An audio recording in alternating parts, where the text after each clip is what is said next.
ਦੇਸ਼ ਦੁਨੀਆ 'ਚ ਵਸਦੇ ਪੰਜਾਬੀਆਂ ਨੂੰ ਖੁਸ਼ਾਮਦੀਦ। ਮੈਂ ਹਰਜਿੰਦਰ ਸਿੰਘ ਰੰਧਾਵਾ, ਤੁਸੀਂ ਦੇਖ ਰਹੇ ਹੋ ਪੰਜਾਬ ਟੈਲੀਵਿਜ਼ਨ ਔਰ ਮੇਰੇ ਨਾਲ ਨੇ ਸੀਨੀਅਰ ਜਰਨਲਿਸਟ ਹਰਜੀਤ ਭਾਸਕਰ ਜੀ ਔਰ ਇੰਦਰਪ੍ਰੀਤ ਜੀ। ਮੈਂ ਜੀ ਆਇਆ। ਬਹੁਤ ਬਹੁਤ ਸ਼ੁਕਰੀਆ ਰੰਧਾਵਾ ਜੀ। ਸਾਰਿਆਂ ਨੂੰ ਸਤਿ ਸ੍ਰੀ ਅਕਾਲ ਜੀ। ਕੀ ਚੱਕਰਵਿਊ ਰਚਿਆ ਜਾ ਚੁੱਕਿਆ ਔਰ ਉਸ ਚੱਕਰਵਿਊ ਦੇ ਵਿੱਚ ਇਸ ਸਰਕਾਰ ਦੇ ਅਹਿਮ ਲੋਕ ਫਸਣਗੇ। ਪਾਰਲੀਮੈਂਟ ਦੇ ਵਿੱਚ ਇੱਕ ਸ਼ਿਕਾਇਤ ਕੀਤੀ ਜਾਂਦੀ ਆ ਕਿ ਤੁਸੀਂ ਦਿੱਲੀ ਦੀ ਤਰਜ਼ ਤੇ ਪੰਜਾਬ ਦੇ ਵਿੱਚ ਹੋਏ ਕਥਿਤ ਘਪਲਿਆਂ ਦੀ ਜਾਂਚ ਨਹੀਂ ਕਰਵਾ ਰਹੇ, ਕੋਈ ਮਿਲੀ ਭੁਗਤਾ। ਆਵਾਜ਼ ਆਉਂਦੀ ਹੈ ਸ਼ਿਕਾਇਤ ਭੇਜੋ, ਸ਼ਿਕਾਇਤ ਚਲੇ ਜਾਂਦੀ ਹੈ। ਕੀ ਹੁਣ ਦਿੱਲੀ ਦੀ ਤਰਜ਼ ਤੇ ਪੰਜਾਬ ਦੀ ਐਕਸਾਈਜ਼ ਪਾਲਿਸੀ ਨੂੰ ਵੀ ਭੰਗਾਲਿਆ ਜਾਵੇਗਾ, ਜਾਂਚ ਕੀਤੀ ਜਾਏਗੀ? ਇੱਕ ਵਾਰੀ ਫਿਰ ਤੁਹਾਡੇ ਚੇਤਿਆਂ ਨੂੰ ਰੀਫਰੈਸ਼ ਕਰ ਦਈਏ, ਮਨਜਿੰਦਰ ਸਿੰਘ ਸਿਰਸਾ ਜਦੋਂ ਪੰਜਾਬ ਦੀ ਐਕਸਾਈਜ਼ ਪਾਲਿਸੀ ਦੇ ਉੱਤੇ ਸਵਾਲ ਚੱਕਦੇ ਨੇ, ਉਸ ਤੋਂ ਬਾਅਦ ਵਿਕਰਮ ਸਿੰਘ ਮਜੀਠੀਆ ਉਹਦੇ ਉੱਤੇ ਤੱਥਾਂ ਨਾਲ L1 ਨੂੰ ਲੈ ਕੇ ਪੇਸ਼ ਹੁੰਦੇ ਨੇ, ਤੇ ਉਸ ਤੋਂ ਬਾਅਦ ਪਾਰਲੀਮੈਂਟ ਦੇ ਵਿੱਚ ਹਰਸਿਮਰਤ ਕੌਰ ਬਾਦਲ ਸ਼ਿਕਾਇਤ ਦਾ ਜ਼ਿਕਰ ਕਰਦੇ ਆ ਤੇ ਹੁਣ ਸ਼ਿਕਾਇਤ ਹੋ ਜਾਂਦੀ ਹੈ ਕਿ ਇਹ ਚੱਕਰਵਿਊ ਆ। ਇਸ ਚੱਕਰਵਿਊ ਦੇ ਵਿੱਚ ਪੰਜਾਬ ਦੇ ਕਿਹੜੇ-ਕਿਹੜੇ ਲੋਕ ਫਸ ਸਕਦੇ ਨੇ? ਕੀ ਕੋਈ ਪੋਲੀਟੀਸ਼ੀਅਨ ਨੇ, ਕੀ ਕੋਈ ਬਿਊਰੋਕਰੇਟ ਨੇ, ਔਰ ਕੀ ਕੋਈ ਟ੍ਰੇਡਰਸ ਵੀ ਨੇ, ਸ਼ਰਾਬ ਦੇ ਵਪਾਰੀ ਵੀ ਨੇ?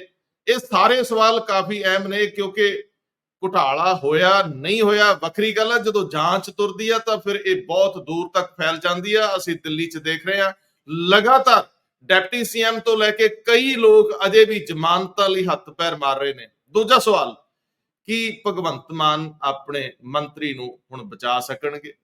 ਇੱਕ ਵਾਰੀ ਫਿਰ ਘੇਰਾਬੰਦੀ ਹੋ ਚੁੱਕੀ ਆ, ਤੱਥ ਪੇਸ਼ ਹੋ ਰਿਹਾ। ਤੀਜਾ ਮਾਮਲਾ, ਅਤ ਅਹਿਮ ਮਾਮਲਾ, ਪਿਛਲੇ ਦਿਨਾਂ ਦੇ ਵਿੱਚ ਇੱਕ ਕਾਂਗਰਸੀ ਜਿਹੜੇ ਵਿਜੀਲੈਂਸ ਦੀ ਹਿਰਾਸਤ ਵਿੱਚ ਸੀ, ਉਹਨਾਂ ਦੇ ਕੁਝ ਪੁਰਾਣੇ ਹਮਰੁਤਬਾ ਉਹਨਾਂ ਨੂੰ ਮਿਲਣ ਗਏ ਕਾਂਗਰਸੀ, ਔਰ ਉਹਨਾਂ ਨੇ ਪੁੱਛਿਆ ਵੀ ਐਡੀ ਕਿਹੜੀ ਗੱਲ ਆ ਜੀ, ਕਿਉਂ ਘਬਰਾਉਂਦੇ ਹੋ, ਪਰੇਸ਼ਾਨੀ ਕਾਤੋਂ? ਕਹਿੰਦੇ ਪਰੇਸ਼ਾਨੀ ਕੋਈ ਨਹੀਂ, ਜੇਲ੍ਹ ਜਾਣ ਦਾ ਕੋਈ ਡਰ ਨਹੀਂ, ਜਾਂਚ ਦਾ ਕੋਈ ਡਰ ਨਹੀਂ। ਮਲਾਲ ਇਸ ਗੱਲ ਦਾ ਹੈ ਕਿ ਉਹੀ ਲੋਕ ਜਿਹੜੇ ਕੱਲ ਸਾਡੇ ਲਈ ਕੰਮ ਕਰਦੇ ਸੀ ਅੱਜ ਸਾਡੇ ਖਿਲਾਫ ਕੰਮ ਕਰ ਰਹੇ ਨੇ। ਉਹ ਅਧਿਕਾਰੀ ਜਿਹੜੇ ਸਾਡੇ ਦਰਵਾਜ਼ੇ ਖੋਲਦੇ ਸੀ ਉਹ ਸਾਨੂੰ ਜਾਂਚਾਂ 'ਚ ਸਾਹਮਣੇ ਬਿਠਾ ਲੈਂਦੇ ਆ। ਉਹ ਅਧਿਕਾਰੀ ਜਿਹੜੇ ਤਰਲੇ ਲੈਂਦੇ ਸੀ ਬਦਲੀਆਂ ਕਰਾਉਣ ਲਈ, ਉਹੀ ਅਧਿਕਾਰੀ ਸਾਡੇ ਸਿਰ ਦੇ ਉੱਤੇ ਬੌਸ ਬਣ ਕੇ ਬਹਿ ਗਏ।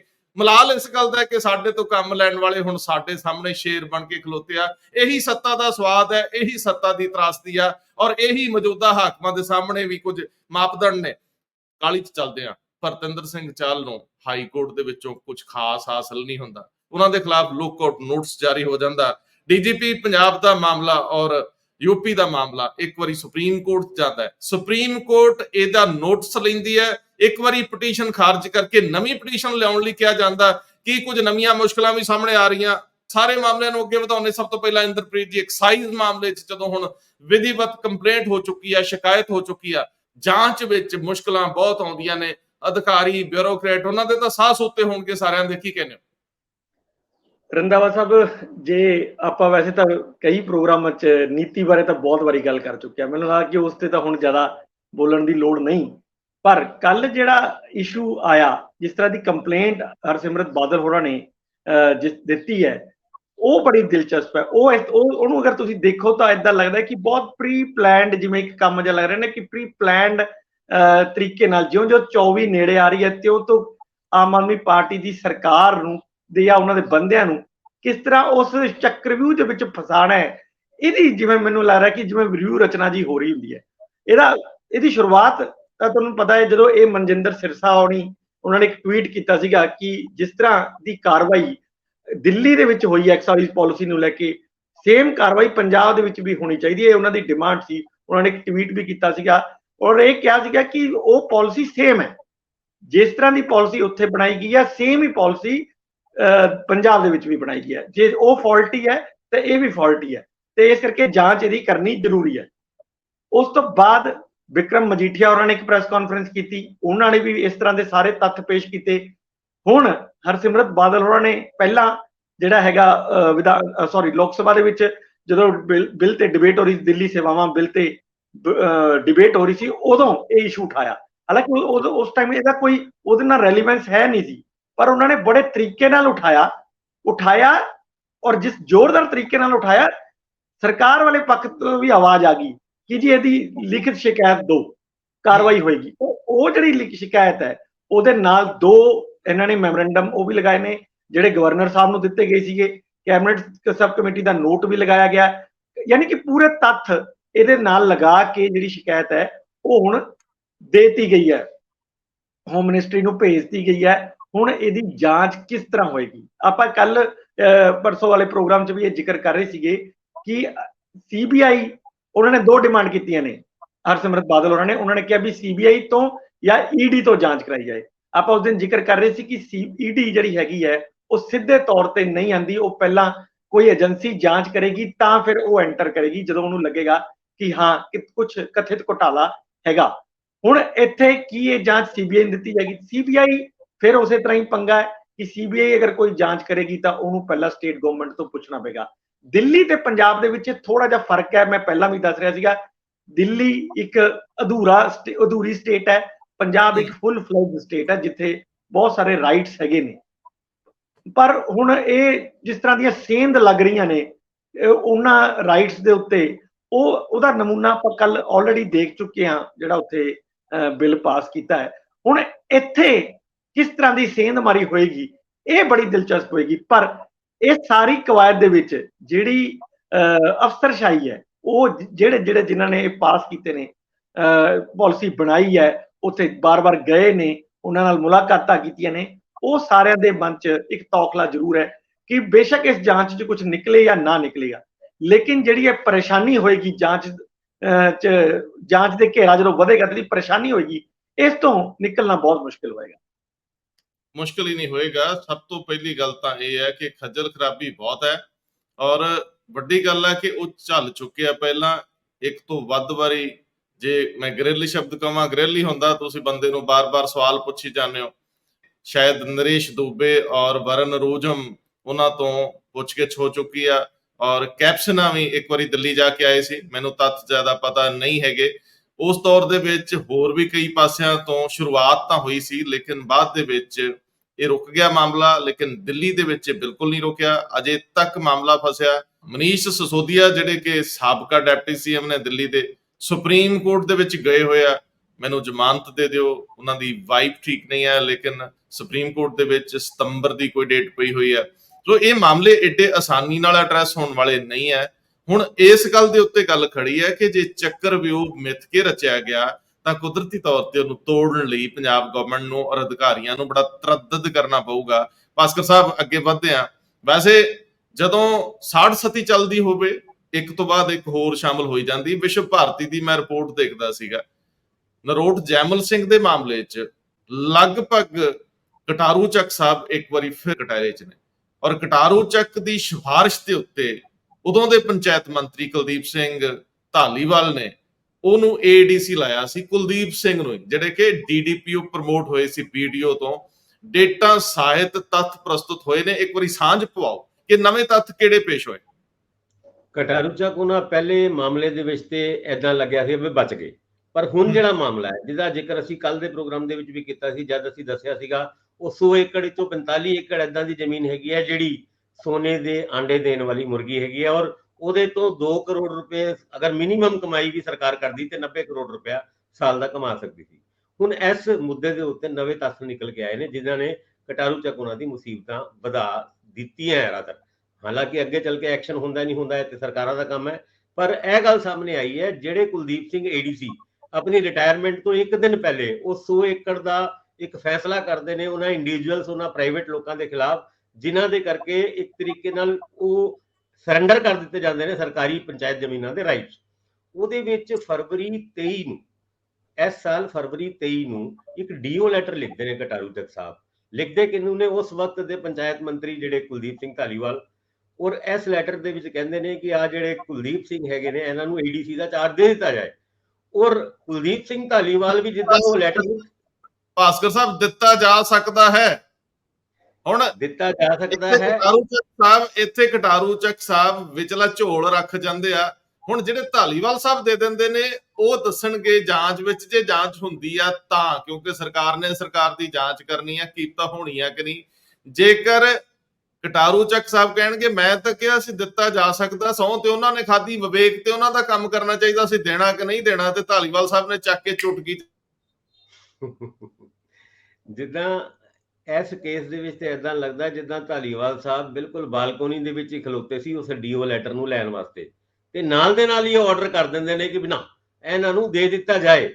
ਔਰ 2-3 ਦਿਨਾਂ ਦੇ ਵਿੱਚ ਲੈਟਰ ਵੀ ਮਿਲ ਜਾਂਦਾ, ਔਰ ਉਸ ਤੋਂ ਨੈਕਸਟ ਵਰਕਿੰਗ ਡੇ ਦੇ ਵਿੱਚ ਉਸ 100 ਏਕੜ ਜ਼ਮੀਨ ਦਾ ਫੈਸਲਾ ਉਹ ਕਰ ਦਿੰਦੇ ਆ ਕੁਲਦੀਪ ਸਿੰਘ ਉਹਨਾਂ। ਇਸ ਤੋਂ ਪਹਿਲੇ ਵੀ ਜਿਹੜੀ ਇਸ ਕੇਸ ਦੇ ਵਿੱਚ ਤੇਜ਼ੀ ਹੈ, ਫਰਵਰੀ 20 ਨੂੰ ਉਹ BDPO ਹੁੰਦੇ ਨੇ, ਔਰ ਫਰਵਰੀ 20 ਤੋਂ ਹੀ ਉਹਨਾਂ ਦੀ ਪ੍ਰਮੋਸ਼ਨ ਹੋ ਕੇ ਉਹਨਾਂ ਨੂੰ DDPO ਬਣਾਇਆ ਜਾਂਦਾ ਫਰਵਰੀ 21 ਨੂੰ, ਇੱਕ ਦਿਨ ਬਾਅਦ। ਔਰ ਉਹਦੇ 2 ਦਿਨ ਬਾਅਦ ਇਹ ਲੈਟਰ ਜਿਹੜਾ DO ਲੈਟਰ ਦਾ ਜ਼ਿਕਰ ਕਟਾਰੂ ਚੱਕ ਉਹਨਾਂ ਦਾ ਕਰ ਰਹੇ ਆ ਉਹ ਕਰ ਦਿੱਤਾ ਜਾਂਦਾ ਹੈ। ਇਹਦੇ ਵਿੱਚ ਇੱਕ ਗੱਲ ਖਾਸ ਦੇਖਣ ਵਾਲੀ ਹੈ ਕਿ ਇੰਨੀ ਤੇਜ਼ੀ ਨਾਲ ਕਿਸੇ ਵਿਅਕਤੀ ਨੂੰ ਪ੍ਰਮੋਸ਼ਨ ਮਿਲਿਆ, ਉਹ ਰਿਟਾਇਰਮੈਂਟ ਤੋਂ ਇੱਕ ਦਿਨ ਪਹਿਲੇ ਜੇ ਉਹ 100 ਏਕੜ ਸੋਨੇ ਦੇ ਆਂਡੇ ਦੇਣ ਵਾਲੀ ਮੁਰਗੀ ਵਰਗੀ ਜ਼ਮੀਨ ਦਾ ਫੈਸਲਾ ਕਰ ਜਾਂਦੇ ਨੇ ਤੇ ਕੁਝ ਤੇ ਗੜਬੜ ਹੈਗਾ। ਹੁਣ ਕਟਾਰੂ ਚੱਕ ਉਹਨਾਂ ਦੀ ਮੁਸ਼ਕਿਲਾਂ ਅੱਗੇ ਚੱਲ ਕੇ ਵੱਧਦੀ ਹੈ, ਜਾਂ ਫਿਰ ਕੁਲਦੀਪ ਸਿੰਘ ਧਾਲੀਵਾਲ ਉਹਨਾਂ ਨੂੰ ਕੋਈ ਫੋਨ ਆਇਆ ਸੀਗਾ, ਇਹਦਾ ਵੀ ਖੁਲਾਸਾ ਉਹ ਕਰਦੇ ਨੇ ਕਿ ਕਟਾਰੂ ਚੱਕ ਉਹਨਾਂ ਨੇ ਪਰਸਨਲੀ ਤੌਰ ਤੇ ਕਿਹਾ ਸੀਗਾ ਕਿ ਮੈਨੂੰ ਇਹ ਪ੍ਰਮੋਸ਼ਨ ਜਾਂ ਇਹ ਇੱਕ ADC ਦੀ ਪੋਸਟਿੰਗ ਚਾਹੀਦੀ ਹੈ। ਇਹ ਗੱਲਾਂ ਦਾ ਖੁਲਾਸਾ ਹਜੇ ਹੋਣਾ ਬਾਕੀ ਹੈ, ਪਰ ਹਾਂ ਕਟਾਰੂ ਚੱਕ ਉਹਨਾਂ ਦੀ ਮੁਸੀਬਤਾਂ ਇਸ ਕੇਸ ਦੇ ਵਿੱਚ ਤੇ ਵੱਧਦੀਆਂ ਹੋਈਆਂ ਨਜ਼ਰ ਆਉਂਦੀਆਂ ਹੀ। ਇੰਦਰਪ੍ਰੀਤ ਜੀ, ਇਹਦੇ ਵਿੱਚ ਥੋੜਾ ਜਿਹਾ ਹਲਕਾ ਜਿਹਾ ਮੈਂ ਤੁਹਾਡੇ ਤੋਂ ਸ਼ਮੂਲੀਅਤ ਤੁਹਾਡੀ ਚਾਹੂੰਗਾ। 2 ਪਹਿਲੂ ਨੇ, ਇੱਕ ਤਾਂ ਇਹ ਕਿ ਜਿਹੜੇ ਕੁਲਦੀਪ ਸਿੰਘ ਇਸ ਵੇਲੇ ਕਟਹਿਰੇ 'ਚ ਨੇ ਉਹ ਆਪਣੀ ਸਟੇਟਮੈਂਟ ਕੀ ਦਿੰਦੇ ਆ, ਉਹਨਾਂ ਦਾ ਕੀ ਇੰਟਰਸਟ ਸੀ ਕਿ ਉਹ ਇੰਨਾ ਵੱਡਾ ਰਿਸਕ ਰਿਟਾਇਰਮੈਂਟ ਤੋਂ ਪਹਿਲਾਂ ਲੈ ਗਏ, ਨੰਬਰ 1। ਨੰਬਰ 2, ਕੀ ਕਟਾਰੂ ਚੱਕ ਸਾਹਿਬ ਜਿਸ ਤਰ੍ਹਾਂ ਦੀ ਭਾਸ਼ਾ ਲਿਖ ਰਹੇ ਆ, ਉਹਨਾਂ ਦੀ ਸਿਫਾਰਿਸ਼ ਕੁਲਦੀਪ ਸਿੰਘ ਧਾਲੀਵਾਲ ਨੇ ਕਿਸੇ ਦੇ ਕਹਿਣ ਤੇ ਕਰਵਾਈ ਸੀ ਵੀ DO ਲੈਟਰ ਮੈਨੂੰ ਭੇਜੋ ਜੀ, ਇਸ ਬੰਦੇ ਨੂੰ ਲਾਉਣਾ ਹੈ ਕਿਉਂਕਿ ਤੁਹਾਡਾ ਹਲਕਾ ਹੈ? ਕੀ ਕਟਾਰੂ ਚੱਕ ਸਾਹਿਬ ਵੀ ਸਾਹਮਣੇ ਆਉਣਗੇ ਕਿ ਮੈਂ ਤੇ ਦੁੱਧ ਧੋਤਾ, ਜਾਂ ਮੁੱਖ ਮੰਤਰੀ ਨੂੰ ਜਾ ਕੇ ਸਥਿਤੀ ਕਲੀਅਰ ਕਰਾਉਣਗੇ, ਜਾਂ ਕਟਾਰੂ ਚੱਕ ਸਾਹਿਬ ਨੇ ਹੀ ਕਰਾਈ ਆ ਤੇ ਉਹ ਏਜੰਡਾ ਕੀ ਸੀਗਾ ਕਰਵਾਉਣ ਦਾ? ਤੇ ਤੀਜੀ ਗੱਲ ਕਿ ਧਾਲੀਵਾਲ ਸਾਹਿਬ ਕਲੀਅਰ ਕਰਨਗੇ ਪੰਚਾਇਤ ਮੰਤਰੀ ਵਜੋਂ। ਅਸੀਂ ਪਹਿਲਾਂ ਵੀ ਕਹਿ ਚੁੱਕੇ ਹਾਂ ਕਿ ਧਾਲੀਵਾਲ ਸਾਹਿਬ ਦਾ ਇਹ ਮਹਿਕਮਾ ਬਦਲਿਆ ਗਿਆ ਸੀ ਬਿਨਾਂ ਕੋਈ ਕਾਰਨ ਦੱਸਿਆ, ਕੋਈ ਕਾਰਨ ਤਾਂ ਨਹੀਂ ਵਿੱਚ ਪਏ 3 ਗੱਲਾਂ 'ਚ। ਰੰਧਾਵਾ ਸਾਹਿਬ ਦੇਖੋ, ਜਿਹੜੀ ਤਾਂ ਗੱਲ ਹੈਗੀ ਹੈ ਪੋਸਟਿੰਗ ਤੇ ਟਰਾਂਸਫਰਸ ਦੀ, ਆਮ ਤੌਰ ਤੇ ਇਹ ਅਸੀਂ ਦੇਖਦੇ ਹਾਂ ਜਦੋਂ ਮਿਨਿਸਟਰਸ ਦੇ ਵੱਲੋਂ ਕੋਈ ਇਸ ਕਿਸਮ ਦੀ ਸਿਫਾਰਿਸ਼ ਆ ਜਾਂਦੀ ਹੈ ਤਾਂ ਦੂਸਰਾ ਮਿਨਿਸਟਰ ਉਹਨੂੰ ਰੋਕਦਾ ਨਹੀਂ ਹੈ। ਹਾਲਾਂਕਿ ਇਸ ਬਾਰੇ ਤਾਂ ਕਿਹਾ ਜਾਂਦਾ ਆਪਣੇ ਸੈਕਟਰੀਜ਼ ਨੂੰ ਜਾਂ ਡਾਇਰੈਕਟਰ ਨੂੰ ਕਿ ਇਹਦੀ ਤੱਥਾਂ ਦੀ ਜਾਂਚ ਕਰ ਲਓ, ਪਰ ਜਿਸ ਹਿਸਾਬ ਨਾਲ ਇਹ ਘੁਟਾਲਾ ਨਜ਼ਰ ਆ ਰਿਹਾ ਹੈ ਉਸ ਹਿਸਾਬ ਨਾਲ ਐਂ ਲੱਗਦਾ ਕਿ ਜਿਵੇਂ ਸਭ ਦੀ ਮਿਲੀ ਭੁਗਤ ਹੁੰਦੀ ਹੈ। ਅਦਰਵਾਈਜ਼ ਕਿਸੇ ਇੱਕ ਬੰਦੇ ਨੂੰ 3 ਦਿਨਾਂ ਦੇ ਅੰਦਰ ਵੀਡੀਓ ਤੋਂ ADC ਬਣਾਇਆ ਗਿਆ ਹੋਵੇ, ਮੈਨੂੰ ਤਾਂ ਲੱਗਦਾ ਇਸ ਤਰ੍ਹਾਂ ਦਾ ਮਾਮਲਾ ਕਦੇ ਮੇਰੇ ਤਾਂ ਧਿਆਨ 'ਚ ਨਹੀਂ ਆਇਆ। ਮੈਨੂੰ ਵੀ 25 ਸਾਲ ਹੋ ਗਏ ਪੱਤਰਕਾਰੀ ਕਰਦੇ ਨੂੰ, ਅਸੀਂ ਤਾਂ ਰੋਜ਼ ਹੀ ਇਹਨਾਂ ਦੇ ਵਿੱਚ ਰਹਿੰਦੇ ਹਾਂ, ਪਰ ਮੈਂ ਨਹੀਂ ਕਦੀ ਦੇਖਿਆ ਕਿ ਇਸ ਤਰ੍ਹਾਂ ਹੋਵੇ ਵੀ ਇੱਕ ਦਿਨ ਵੀਡੀਓ ਨੂੰ DDPO ਬਣਾਤਾ ਹੋਵੇ, 2 ਦਿਨ ਬਾਅਦ ਹੀ ਉਹਨੂੰ ਚੱਕ ਕੇ ADC ਤੁਸੀਂ ਲਗਾ ਦਿਓ ਤੇ ADC ਜਿਹੜਾ ਹੈਗਾ ਉਹ ਅੱਗੇ 100 ਏਕੜ ਜ਼ਮੀਨ ਜਿਹੜੀ ਹੈਗੀ ਆ ਉਹ ਕਿਸੇ ਨੂੰ ਦੇ ਦੇ। ਇਹ ਉਦੋਂ ਹੀ ਹੁੰਦਾ ਜਦੋਂ ਇਹ ਪੂਰਾ ਛੜਯੰਤਰ ਰਚਿਆ ਹੁੰਦਾ।